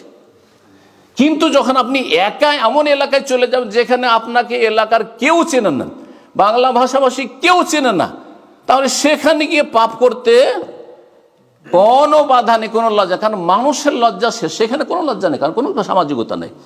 এই জন্য কমপক্ষে আপনি হয়তো আল্লাহকে ভয় করছেন, কিন্তু আপনার ছেলেমেয়েরা আল্লাহকে ভয় করে না, সমাজকে ভয় করে, সমাজকে ভয় করে। সুতরাং মুসলিম সমাজে বসবাস করলে অনেকটা পাপ থেকে বেঁচে থাকার জন্য আপনার সহযোগী হবে এবং পাপ থেকে নিজেকে, নিজের ছেলে মেয়েদেরকে বাঁচাইতে পারবেন। আল্লাহ রাব্বানা যেন তৌফিক দান করেন। ধন সম্পদ বড় ফিতনা, ধন সম্পদ বড় ফিতনা। সময় কাছে এসছে না? আছে? ধন সম্পদ বড় ফিতনা। নবী সাল্লাল্লাহু আলাইহি ওয়াসাল্লাম একটি হাদিস তিরমিজিতে রয়েছে, হাদিসটি সহিহ। ইন্না লিকুল্লি উম্মাতিন ফিতনা, প্রত্যেক উম্মতের এক একটি ফিতনা ছিল। যেন বনি ইসরাইলদের, ইহুদি নাসারাদের যুগে বড় ফিতনা ছিল নারী ফিতনা, সেটা আমাদের এই জামানা তো অ্যাড হয়েছে, মানে ওই ফিতনা আমাদেরও আছে। আর অতিরিক্ত আরেকটি ফিতনা আমাদের হচ্ছে কি, অফিতনা তো উম্মতি আলমাল, আমার উম্মতের বড় ফিতনা হচ্ছে পয়সার ফিতনা, পয়সা ইনকাম করার ফিতনা, পয়সার লোভ লালসার ফিতনা, পয়সার জন্য খুন করা, পয়সার জন্য জুলুম অত্যাচার করা, পয়সার জন্য গুম করা, আর পয়সার জন্য বেঈমানি আত্মসাৎ করা, পয়সার জন্য মানুষের হক নষ্ট করা, পয়সার জন্য আত্মীয়তার সম্পর্ক বিচ্ছিন্ন করা, পয়সার জন্য দোস্তি, পয়সার জন্য দুশ্মনী। লিকুল্লি উম্মাতিন ফিতনা ও ফিতনা তো উম্মতি আল মাল, প্রত্যেক উম্মতের একটি ফিতনা রয়েছে, আর আমার উম্মতের বড় ফিতনা হচ্ছে পয়সা। সুতরাং পয়সার ফিতনা থেকে বাঁচতে হবে। রব্বুল আলামিন যেন তৌফিক দান করেন। পয়সার অভাব হওয়া ফিতনা, আর পয়সা যখন আল্লাহ দিলেন সেটা যে যথাযথ যেখানে খরচ করতে হবে সেটা যদি না করেন সেখানেও ফিতনার বিষয়। এই ফিতনা থেকে, ফিতনা মানে পরীক্ষায়, এই পরীক্ষায় আপনাকে উত্তীর্ণ হতে হবে, সফল হইতে হবে। এবং যদি পয়সার ক্ষেত্রে লাগামহীন হয়ে যান, হালাল হোক হারাম হোক, পয়সা আসলেই হইল, তাহলে এক বড় ফিতনা। তারপরে শেষখানে যে বিষয়গুলি বলবো সেটা হচ্ছে যে হালাল রিজিক খাচ্ছেন, তার মানে আপনি আল্লাহর শুকরিয়া আদায় করছেন। হালাল রিজিক খাচ্ছেন, হালাল হারামের আপনি পার্থক্য করছেন, তার মানে আল্লাহর এটি একটি শুকরিয়া যে আল্লাহ, দুনিয়াতে তো অনেক কিছু আছে, অনেকে লোভ সামলাতে পারছে না, কারণ হালালের রাস্তা সংকুচিত, হালালের রাস্তা, হালাল রুজির রাস্তা সংকীর্ণ, একবার চিপা রাস্তা, সংকীর্ণ রাস্তা। কিন্তু হারামের রাস্তা একবার ওপেন, হারাম রোজগার করেন আপনি, মানে যা ইচ্ছা তাই, আপনি রাতারাতি বড় লোক হয়ে যাচ্ছে। এখানে বড় যে ফিতনার বিষয় রয়েছে, এখানে যখন আপনি হালাল আপনি উপার্জন করবেন, তার মানে আল্লাহর আপনি শুকরগুজার বান্দা। আপনি আল্লাহ রাব্বুল আলামিন যে প্রতিটি নিয়ামতে তার হক রেখেছেন। শরীরের হক আদায় করার জন্য 5 ওয়াক্ত সালাত পড়বেন, শরীরের হক আদায় করার জন্য আপনি রমজান মাসের সিয়াম রোজা রাখবেন, মাঝে মাঝে সুন্নত নফলও রাখছেন। শরীরের হক আদায় করার জন্য আরও ইবাদত বন্দেগী, যে অঙ্গ প্রত্যঙ্গের ইবাদত বন্দেগী রয়েছে, হ্যাঁ, ফরজ নফল তা আদায় করছেন। এইরকমই ধন সম্পদের যে নিয়ামত রয়েছে তার হক আদায় করার জন্য আপনি কি করবেন, জাকাত দেবেন আপনি। সুতরাং জাকাত না দিলেও কিন্তু রুজি হারাম হয়ে যায়। অনেকে আছেন হয়তো রোজগার সব ঠিক আছে, ইনকাম সোর্স, ব্যবসা, হালাল ব্যবসা চলছে, হালাল প্রতিষ্ঠান চলছে, ইনকাম হচ্ছে হালাল, কিন্তু প্রতি বছরে আপনার হয়তো 1 লক্ষ টাকা হয়তো আপনার জাকাত বেরোবে, সেখান থেকে যাদের অল্প স্বল্প জাকাত বেরোয় ওরাকে আমি জানি যে মোটামুটি জাকাতটা বের করে দেয়, কিন্তু যাদের কোটি কোটি টাকা জাকাত বেরোয় অধিকাংশ কিন্তু ঠিকভাবে জাকাত বের করে না। এরা অল্প কিছু দান করে 2-4-5 লাখ টাকা দান করে দিল, 1 কোটি টাকা জাকাত বেরোবে, তার মধ্যে 2-4-5 লাখ টাকা দান করে দিল, আর তারপরে সমাজকে বলে আর আত্মীয় স্বজনদের বলে যে আমি যথেষ্ট জাকাত দিয়ে দিচ্ছি, কিন্তু মোটেই হিসাব করে না, ফেসে যাবে। এবং এতে কি হবে যে রুজি, হালাল রুজিটা হারাম হয়ে গেল। এই যে জাকাতের সম্পদটি আপনার ছিল না, বরং এটি হচ্ছে যাদের হক আল্লাহ সেখানে ভাগ বন্টন করে দিয়েছেন, তাদের হক ছিল, এটা আল্লাহ রাব্বুল আলামিনের হক, তাতে সাব্যস্ত আল্লাহ নিয়ে তাদেরকে দিতে বলছেন। মারুল্লাহ, আল্লাহ ধন সম্পদ দিতে বলছেন। ফাইন্না যাকাত হাক্কুল মাল। আবু বকর সিদ্দিক রাদিয়াল্লাহু তাআলা আনহু যখন নবী সাল্লাল্লাহু আলাইহি ওয়াসাল্লাম ইন্তেকালের পরে প্রথম খলিফা হলেন, কিছু বেদুইন যারা ছিল, তারা যাকাত অস্বীকার করল। তাদের কিছু সংশয় ছিল, খোঁড়া যুক্তি ছিল। আল্লাহ সূরা তওবাতে বলছেন, নবীকে সম্বোধন করেছেন এক বচন দিয়ে, খুয মিন আমওয়ালিহিম সাদাকা, হে নবী তুমি তাদের যাকাত নাও। নবী ছিল তখন দিয়েছি, কারণ আল্লাহ কোরআনে বলছেন নবীকে বলেছেন তুমি যাকাত নাও, খলিফাকে নেওয়ার আছে, আবু বকরকে কেন যাকাত দেব না জাকাত। বড়ই পরীক্ষার বিষয়। খেলাফত প্রথম নবী সাল্লাল্লাহু আলাইহি ওয়াসাল্লাম ইন্তেকাল, এক ধাক্কা লেগেছে, আর নতুন খলিফা হয়েছেন, এখন নানা রকমের সমস্যা রয়েছে। আর এই সমস্যা যদি এইরকম একটা বড় শত্রু তৈরি হয়ে যায়, বড়ই কঠিন পরীক্ষার বিষয় ছিল। আবু বকর সিদ্দিক রাদিয়াল্লাহু এত শক্ত ভূমিকা সেখানে পালন করলেন। ওমর রাদিয়াল্লাহু তাআলার প্রথম সংশয় ছিল যে কেমন করে এদের বিরুদ্ধে আমরা অ্যাকশন নেব। তখন তিনি বলেছিলেন, শোনো, প্রত্যেকটি নিয়ামতের হক রয়েছে। ওয়া ইন্না যাকাতা হাক্কুল মাল, যাকাত হচ্ছে ধন সম্পদ পয়সার হক। এই হক যদি আদায় না করে তো নবী সাল্লাল্লাহু আলাইহি ওয়াসাল্লাম ইল্লা বিহাক্কিল ইসলাম, ইসলামের হক নষ্ট করলে খবর আছে। ইসলামের হক নষ্ট করলে তার জন্য পানিশমেন্ট রয়েছে, তার জন্য অ্যাকশন নিতে হবে। তখন ওমর রাদিয়াল্লাহু বলছেন, আমার অন্তরটাকে আল্লাহ খুলে দিলেন আবু বকরের কথা বুঝার জন্য। বুঝে নেওয়ার পরে আমি তার সাথে একমত হইলাম। সুতরাং যেসব ভাইরা যাকাত দেওয়ায় কমতি করছেন, ঘাটতি করছেন, তাদের রিজিক হারাম হয়ে যাচ্ছে, তাদের রিজিক হারাম হয়েছে। সতর্ক সাবধান, ঠিকভাবে যাকাত দেবেন। ধন সম্পদের ক্ষেত্রে আর একটি বিষয় মনে রাখবেন যে ধন সম্পদকে আল্লাহর সন্তুষ্টির কাজে যত বেশি খরচ করবেন তত বেশি বরকত নেমে আসবে। আপনি আল্লাহর এই নিয়ামতকে যত বেশি আল্লাহর সন্তুষ্টির কাজে লাগাবেন, মানে যেই কাজটা করলে আল্লাহ বেশি খুশি হবেন, আল্লাহ রাজি হবে, ওই কাজ করবেন আপনি। প্রথম আপনার স্ত্রী ছেলেমেয়ের ভরণ পোষণের দায়িত্ব পালন করার পর, এটার আগে, এটা প্রথম। আর তারপরে দেখবেন যে কোনখানে খরচ করলে আল্লাহ রাজি হবেন, আর কোনখানে খরচ করলে হয়তো জায়েজ কিন্তু আল্লাহ এতে রাজি হবেন না। তাহলে আপনি সেটাকে অ্যাভয়েড করে ওইখানে খরচ করবেন যেখানে খরচ করলে আল্লাহ রাজি হন। ধরেন আপনি 50টা পাউন্ড খরচ করবেন, আপনি যাবেন একটু বাজারে গেলেন, আর ফাস্ট ফুড এই সেই করে একটু, ওই যেটা বাসায় খাবার ছিল হয়তো চলতো, কিন্তু আপনি আলতু ফালতু খরচ করে চলে আসলেন, বা কিন্তু হালাল জিনিসই খাওয়াইলেন ছেলে মেয়েকে, অথবা হালাল কিছু করলে অতিরিক্ত খরচ করে, এটা না করলেও চলতো, এটা না করলেও চলতো। এতে আল্লাহ রাজি হবেন না, কিন্তু আল্লাহ আযাব হয়তো দেবেন না, কারণ আপনার ততটা ক্ষমতা আছে খরচ করার, হ্যাঁ, অপচয় পর্যায়ে চলে যায়নি, কিন্তু এতে আল্লাহকে আপনি রাজি করতে পারলেন না। পক্ষান্তরে এই 10-20টা পাউন্ড বা যা কিছু খরচ করলেন, সেটা যদি আল্লাহর সন্তুষ্টির জন্য, আল্লাহর দিনের জন্য খরচ করতেন, একটা ইয়াতীমের জন্য খরচ করেন, একটা বিধবার জন্য খরচ করেন, একটি মসজিদের জন্য খরচ করেন, একটি ইসলামিক প্রতিষ্ঠানের জন্য খরচ করেন, একটি দাওয়াত সেন্টারের জন্য খরচ করেন, একটা ইসলামিক মাদ্রাসার জন্য খরচ করেন, যে এক কথায় আল্লাহর সন্তুষ্টির কাজে যদি আপনি খরচ করেন, তাহলে দেখবেন যে আল্লাহর পক্ষ থেকে বরকত নেমে এসছে আপনার রুজিতে। রব্বুল আলামিন যেন তৌফিক দান করেন। ধন সম্পদ কে চাই না যে আমার কাছে স্থায়ী হোক, আমার টাকা পয়সা যা কিছু উপার্জন করলাম এটা যাতে করে আমার ছেলেমেয়েরা ভোগ করতে পারে, প্রত্যেক আমরা কিন্তু চাই। যারা আল্লাহওয়ালা তারাও চায়, যারা দুনিয়াদার তারাও চায়। কিন্তু চাইলেই শুধু হবে না, চাওয়ার অনুযায়ী কাজ করতে হবে। যদি আপনি চান যে আপনার এই উপার্জন করা টাকা পয়সা যা সম্পদ আমিও যেন ঠিকভাবে ভোগ করতে পারি, এটা যেন হাসপাতাল ভোগ না করে। এমন মারাত্মক আল্লাহ দিয়ে দিলেন রোগ যে সব টাকা চলে গেল হাসপাতালে খরচ হয়ে গেল, চিকিৎসায় খরচ হয়ে গেল। এমন আল্লাহর পক্ষ থেকে বালা মুসিবত আসে যে সব টাকা কোথায় যে চলে গেল আর খুঁজে পাচ্ছেন না। এমনটা যাতে না হয়, যদি এটা চান, তাহলে আপনি আল্লাহর শুকরিয়া আদায় করবেন। শুকরিয়া আদায় করলে, নিয়ামতের শুকরিয়া আদায় করলে, ইন শাকারতুম লাযিদান্নাকুম, আল্লাহ আরও বাড়িয়ে দেবেন এবং স্থায়ী করবেন। রব্বুল আলামিন যেন তৌফিক দান করেন। জীবনে যদি বরকত চান, নিজের শরীরের সুস্থতা চান, ছেলেমেয়েরা সুস্থ থাক, স্ত্রী সুখে শান্তিতে থাক, মানসিক শান্তি, শারীরিক শান্তি থাক, পারিবারিক শান্তি থাক, যাতে করে আর্থিক দিক থেকে কোনো রকমের টেনশন না হয়, এইসব যদি চান, তাহলে আপনি হালাল উপার্জন করবেন এবং হালাল জায়গায় খরচ করবেন, দেখবেন যে বরকত চলে আসবে চারদিক থেকে। বরকত চোখে দেখা যায় না, বরকত বাসার দিয়ে দেখা যায় না, বসিরাত দিয়ে দেখা যায়। আরবিতে দুটো ভাষা আছে, বসিরাত মানে হচ্ছে অন্তর্দৃষ্টি। হ্যাঁ, আমি এটা মনে করি, মানে কি যে অন্তর দিয়ে দেখছেন আপনি, তাহলে অন্তর্দৃষ্টি এই চোখের চাইতে বেশি শক্তিশালী। কিন্তু চোখ অনেক সময় অবিচার করে দেয়, কিন্তু অন্তর্দৃষ্টি দিয়ে যারা দেখে, এটা হচ্ছে বিবেক। বিবেকে বাধা দেওয়ার কথাটা আমরা বলি, এটা বিবেকে বাধা দিচ্ছে।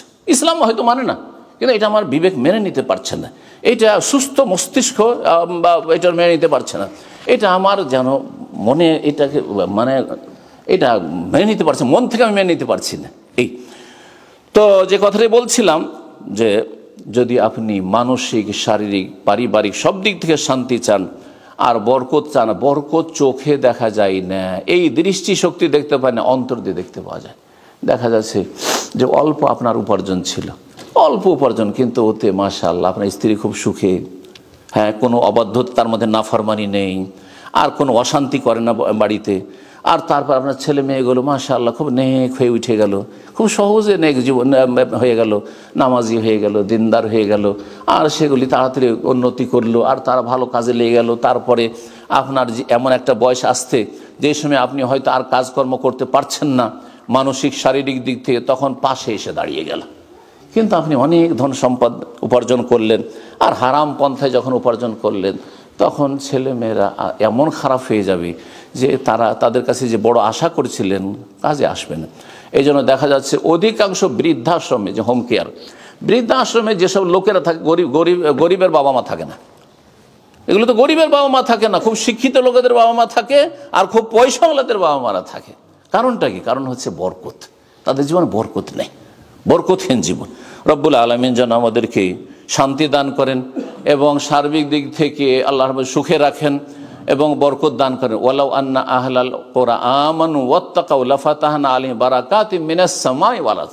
আল্লাহ বলছেন যে দেশবাসী, আহলাল কুরআ, জনপদের লোকেরা, এই হাইডের মানুষরা, এই মুসলিম সমাজের লোকেরা, বিশ্বের মানুষরা যদি আমানু, ইমানদার হয়ে যেত, ওয়াত্তাকাউ, এবং গুনাহ থেকে বেঁচে থাকতো, পাপ থেকে বেঁচে থাকতো, হারাম রোজগার থেকে বেঁচে থাকতো, হারাম উপার্জন থেকে, ইনকাম থেকে যদি বেঁচে থাকতো, আর হারাম জায়গায় খরচ করা থেকে বেঁচে থাকতো, পাপাচার থেকে বেঁচে থাকতো, তাহলে লাফাতাহনা আলাইহিম, আল্লাহ বলছেন আমি খুলে দিতাম তাদের জন্য, উন্মুক্ত করে দিতাম বারাকাত, বহুমুখী বরকত, বহু বচন আল্লাহ বলেছেন এখানে, বহুমুখী বরকত খুলে দিতাম, মিনাস সামাই, আকাশ থেকেও এবং জমিন থেকেও, চারিদিক থেকে তাদের জন্য বরকত খুলে দিতাম। আল্লাহ রাব্বুল আলামিন যেন আমাদেরকে ঈমান ইয়াকিনে মজবুত হওয়ার তৌফিক দান করেন এবং সে অনুযায়ী আমল করার তৌফিক দান করেন, নেক আমলের তৌফিক দান করেন। ছেলে মেয়েদেরকে আল্লাহ রাব্বুল নেকভাবে গড়া যেন সহজ করে দেন, ভালো ইমানি তরবিয়তে তৌফিক দান করেন, রুজিতে যেন বরকত দান করেন, এবং আল্লাহ রাব্বুল আলামিন দুনিয়াকে যেন আমাদের মুখ্য টার্গেট না বানিয়ে দেন। নবী সাল্লাল্লাহু আলাইহি ওয়াসাল্লাম একটি দোয়া আছে, ওয়ালা তাজালি দুনিয়া আকবার হাম্মেনা ওয়ালা মাবলাগা ইলমেনা। আল্লাহ আমাদের দুনিয়াটাকে 1 নম্বর টার্গেট বানিয়ে দিও না, আমাদের টার্গেট যেন আখিরাত হয়, আমাদের টার্গেট যেন জান্নাত হয়। আর এই পথে চলতে গিয়ে যে আমাদেরকে জীবিকা নির্বাহ করতে হবে, দুনিয়ায় সময় কাটাইতে হবে, খরচ খরচা করতে হবে, সেই ক্ষেত্রে আল্লাহ তুমি অভাব দিও না, সংকট দিও না। নবী সাল্লাল্লাহু আলাইহি সাল্লামের আরেকটি হাদিস রয়েছে, সেটা দিয়ে শেষ করছি। নবী সাল্লাল্লাহু বলছেন যে 3টি নিয়ামত যদি কারো কাছে থাকে, একবারে ক্ষুদ্র নিয়ামত মনে হচ্ছে, 3টি নিয়ামত যদি থাকে তো গোটা দুনিয়া আপনাকে দিয়ে দেওয়া হয়েছে, এত কি চান আপনি? তিরমিজির হাদিস এবং হাদিসটি হাসান। মান আসবাহা মিনকুম আমিনান ফি সিরবি, তোমাদের মধ্যে কেউ যদি বাড়িতে নিরাপদ থাকে, এখানে বসে আছেন, কোনো টেনশন নেই যে কোনো জায়গা থেকে কোনো দুশ্মন এসে অ্যাটাক করবে, শান্তিতে বসে আছেন, বাসায় আছেন, খুব শান্তিতে আছেন। আপনি যে কাজের জায়গায় আছেন, যেখানে আছেন, হ্যাঁ, যেখানে কাজ করছেন, আপনি ডিউটি করছেন অথবা ব্যবসা করছেন, দোকানপাটে আছেন, আপনি শান্তিতে আছেন। আমিনান ফি সিরবিহি, নিজের বাসাতে যেই ব্যক্তি নিরাপত্তার সাথে, সিকিউরিটির সাথে আছে, মুআফান ফি জাসাদিহি, আর শরীরটা সুস্থ আছে, শরীরটা সুস্থ, চলতে ফিরতে কোনো অসুবিধা হয় না, সুন্দর চলাফেরা করছেন, সুন্দর খাওয়া দাওয়া করছেন, সুন্দর আপনি নিজের দৈনন্দিন কাজকর্ম, দিন দুনিয়া দুটোই করতে পারছেন, হ্যাঁ, আল্লাহর ইবাদত করছেন আর দুনিয়াও করছেন, আপনি পরিবারের দায়িত্ব পালন করছেন। মুআফান ফি জাসাদিহি, শরীরটাও সুস্থ রেখেছেন আল্লাহ রাব্বুল আলামিন, কিছু নেই, এই শুধু দুটো, বাড়িটা নিরাপদ, যেখানে থাকছেন নিরাপদ, আপনি কোনো রকমের রিস্ক নেই, আর শরীরটা সুস্থ রয়েছে। আর কি রয়েছে? ওয়াইন্দাহু কুতু ইয়াউমিহি, তার কাছে তার একদিনে শুধু খাবার আছে। আমাদের এমন কোনো লোক পাবেন না যে শুধু কালকের খাবার আছে, পরশু কি খাবেন তা নেই, আছে এরকম লোক? আজকালকার জামানায় খুঁজে পাবেন না আপনি। এক সময় ছিল যে ওই সকালবেলা কিছু নেই, সন্ধ্যাবেলা দিন মজুর করবে, তারপরে নিয়ে এসে তখন ভাত রান্না শুরু হবে আর খাবে, গরিবদের বাড়ি, এরকমটা গ্রাম অঞ্চলে দেখা গেছে। কিন্তু এখন নেই, কোথাও নেই, গরিব দেশেও নেই, দেশেও পাবেন না খুঁজে হয়তো, ইল্লা মাশাআল্লাহ। ইনদাহু কুত, একদিনে যদি খাবার, ব্যাংক ব্যালেন্সের কোনো প্রয়োজন নেই, আর আপনার কাছে 200-500 পাউন্ড থাকতে হবে, কোনো প্রয়োজন নেই, একদিনের খাবার শুধু আছে। আজকে যেন চিন্তা না থাকে সকালে আমার ছেলে মেয়েরা কি নাস্তা করবে, দুপুরে কি খাবে, রাত্রে কি, কালকের দিনে কি, এই চিন্তা নেই, কালকের ব্যবস্থা আছে। আবার কালকের দিনে রুজি রোজগারে বেরোবেন আপনি পাখির মতো, আর তারপরে ফিরে আসবেন, দেখবেন যে পরশু জুমার দিনের ব্যবস্থা হয়ে গেছে, আবার তারপরে দেখবেন শনিবারের ব্যবস্থা হয়ে গেছে। যদি এইভাবে জীবন যাপন করে নিতে পারেন, ফাকান্নামা হিজাত লাহু দুনিয়া বিহাযাফিরিহা, তাহলে তার জন্য দুনিয়া যেন জমা করে দেওয়া হয়েছে। দুনিয়া তার জন্য এক জায়গায় যেন একত্রিত। কি চান আর দুনিয়া থেকে? কি নিয়ে যাবেন? কবরে কিছু নিয়ে যেতে পারবেন? কিছু তো নিয়ে যেতে পারবেন, সব তো ছেড়ে যাবেন। আর সব তো অন্যের। আপনি যেটা খেলেন আকালতা ফাফনাই তো নয় বলছেন, খেলেন শেষ, লোডিং আনলোডিং শেষ হয়ে গেল। লাবিস্তা ফাবলাইতা, কাপড়ে এখন নতুন মনে হচ্ছে, কয়েকদিন পরে পুরাতন ছিঁড়ে যাবে। ও তাসাদ্দাকতা ফামজাইতা, যদি দান খেরাত করতে পারো তাহলে আল্লাহর কাছে পৌঁছে দিয়েছো, সেটাই কিন্তু তোমার কাজে আসবে। আর কিছু কাজে আসবে না, বাকিগুলি হাল্লাকা মিম্মা আলাইকা, এগুলো তোমার ধন সম্পদ। তুমি এখনই মারা যাবে, তোমার এটিএম আর এই সেই। আজকাল আমি অনেক জায়গার খবর পাই, প্রথম মারা গেছে, বাবা মারা গেছে, ছেলে মেয়েরা ছোটাছুটি করছে কোনখানে কোন এটিএম আছে আর কোন এটিএম দিয়ে কত টাকা ব্যালেন্স কোন ব্যাংক আছে, শুধু এগুলি খুঁজছে। অথচ বাবার লাশ পড়ে আছে। বুঝতে পেরেছেন? তাহলে কোনো কিছু কাজে আসবে না, শুধু কাজে আসবে ওইটুকু যেটুকু আল্লাহর কাছে পাঠাতে পেরেছেন। রব্বুল আলামিন যেন আমাদের রুজিতে বরকত দান করেন, আপনাদের রুজিতে বরকত দান করেন। যেখানে আছেন আল্লাহ যেন ভালো রাখেন, সার্বিক নিরাপত্তা দান করেন, পারিবারিক শান্তি দান করেন, আর্থিক সুখ শান্তি দান করেন, রেজিকে বরকত দান করেন, দুনিয়া আখিরাতের সার্বিক কল্যাণ দান করেন। রব্বানা আতিনা ফিদ দুনিয়া হাসানা ওয়া ফিল আখিরাতি হাসানা ওয়া কিনা আযাবান নার।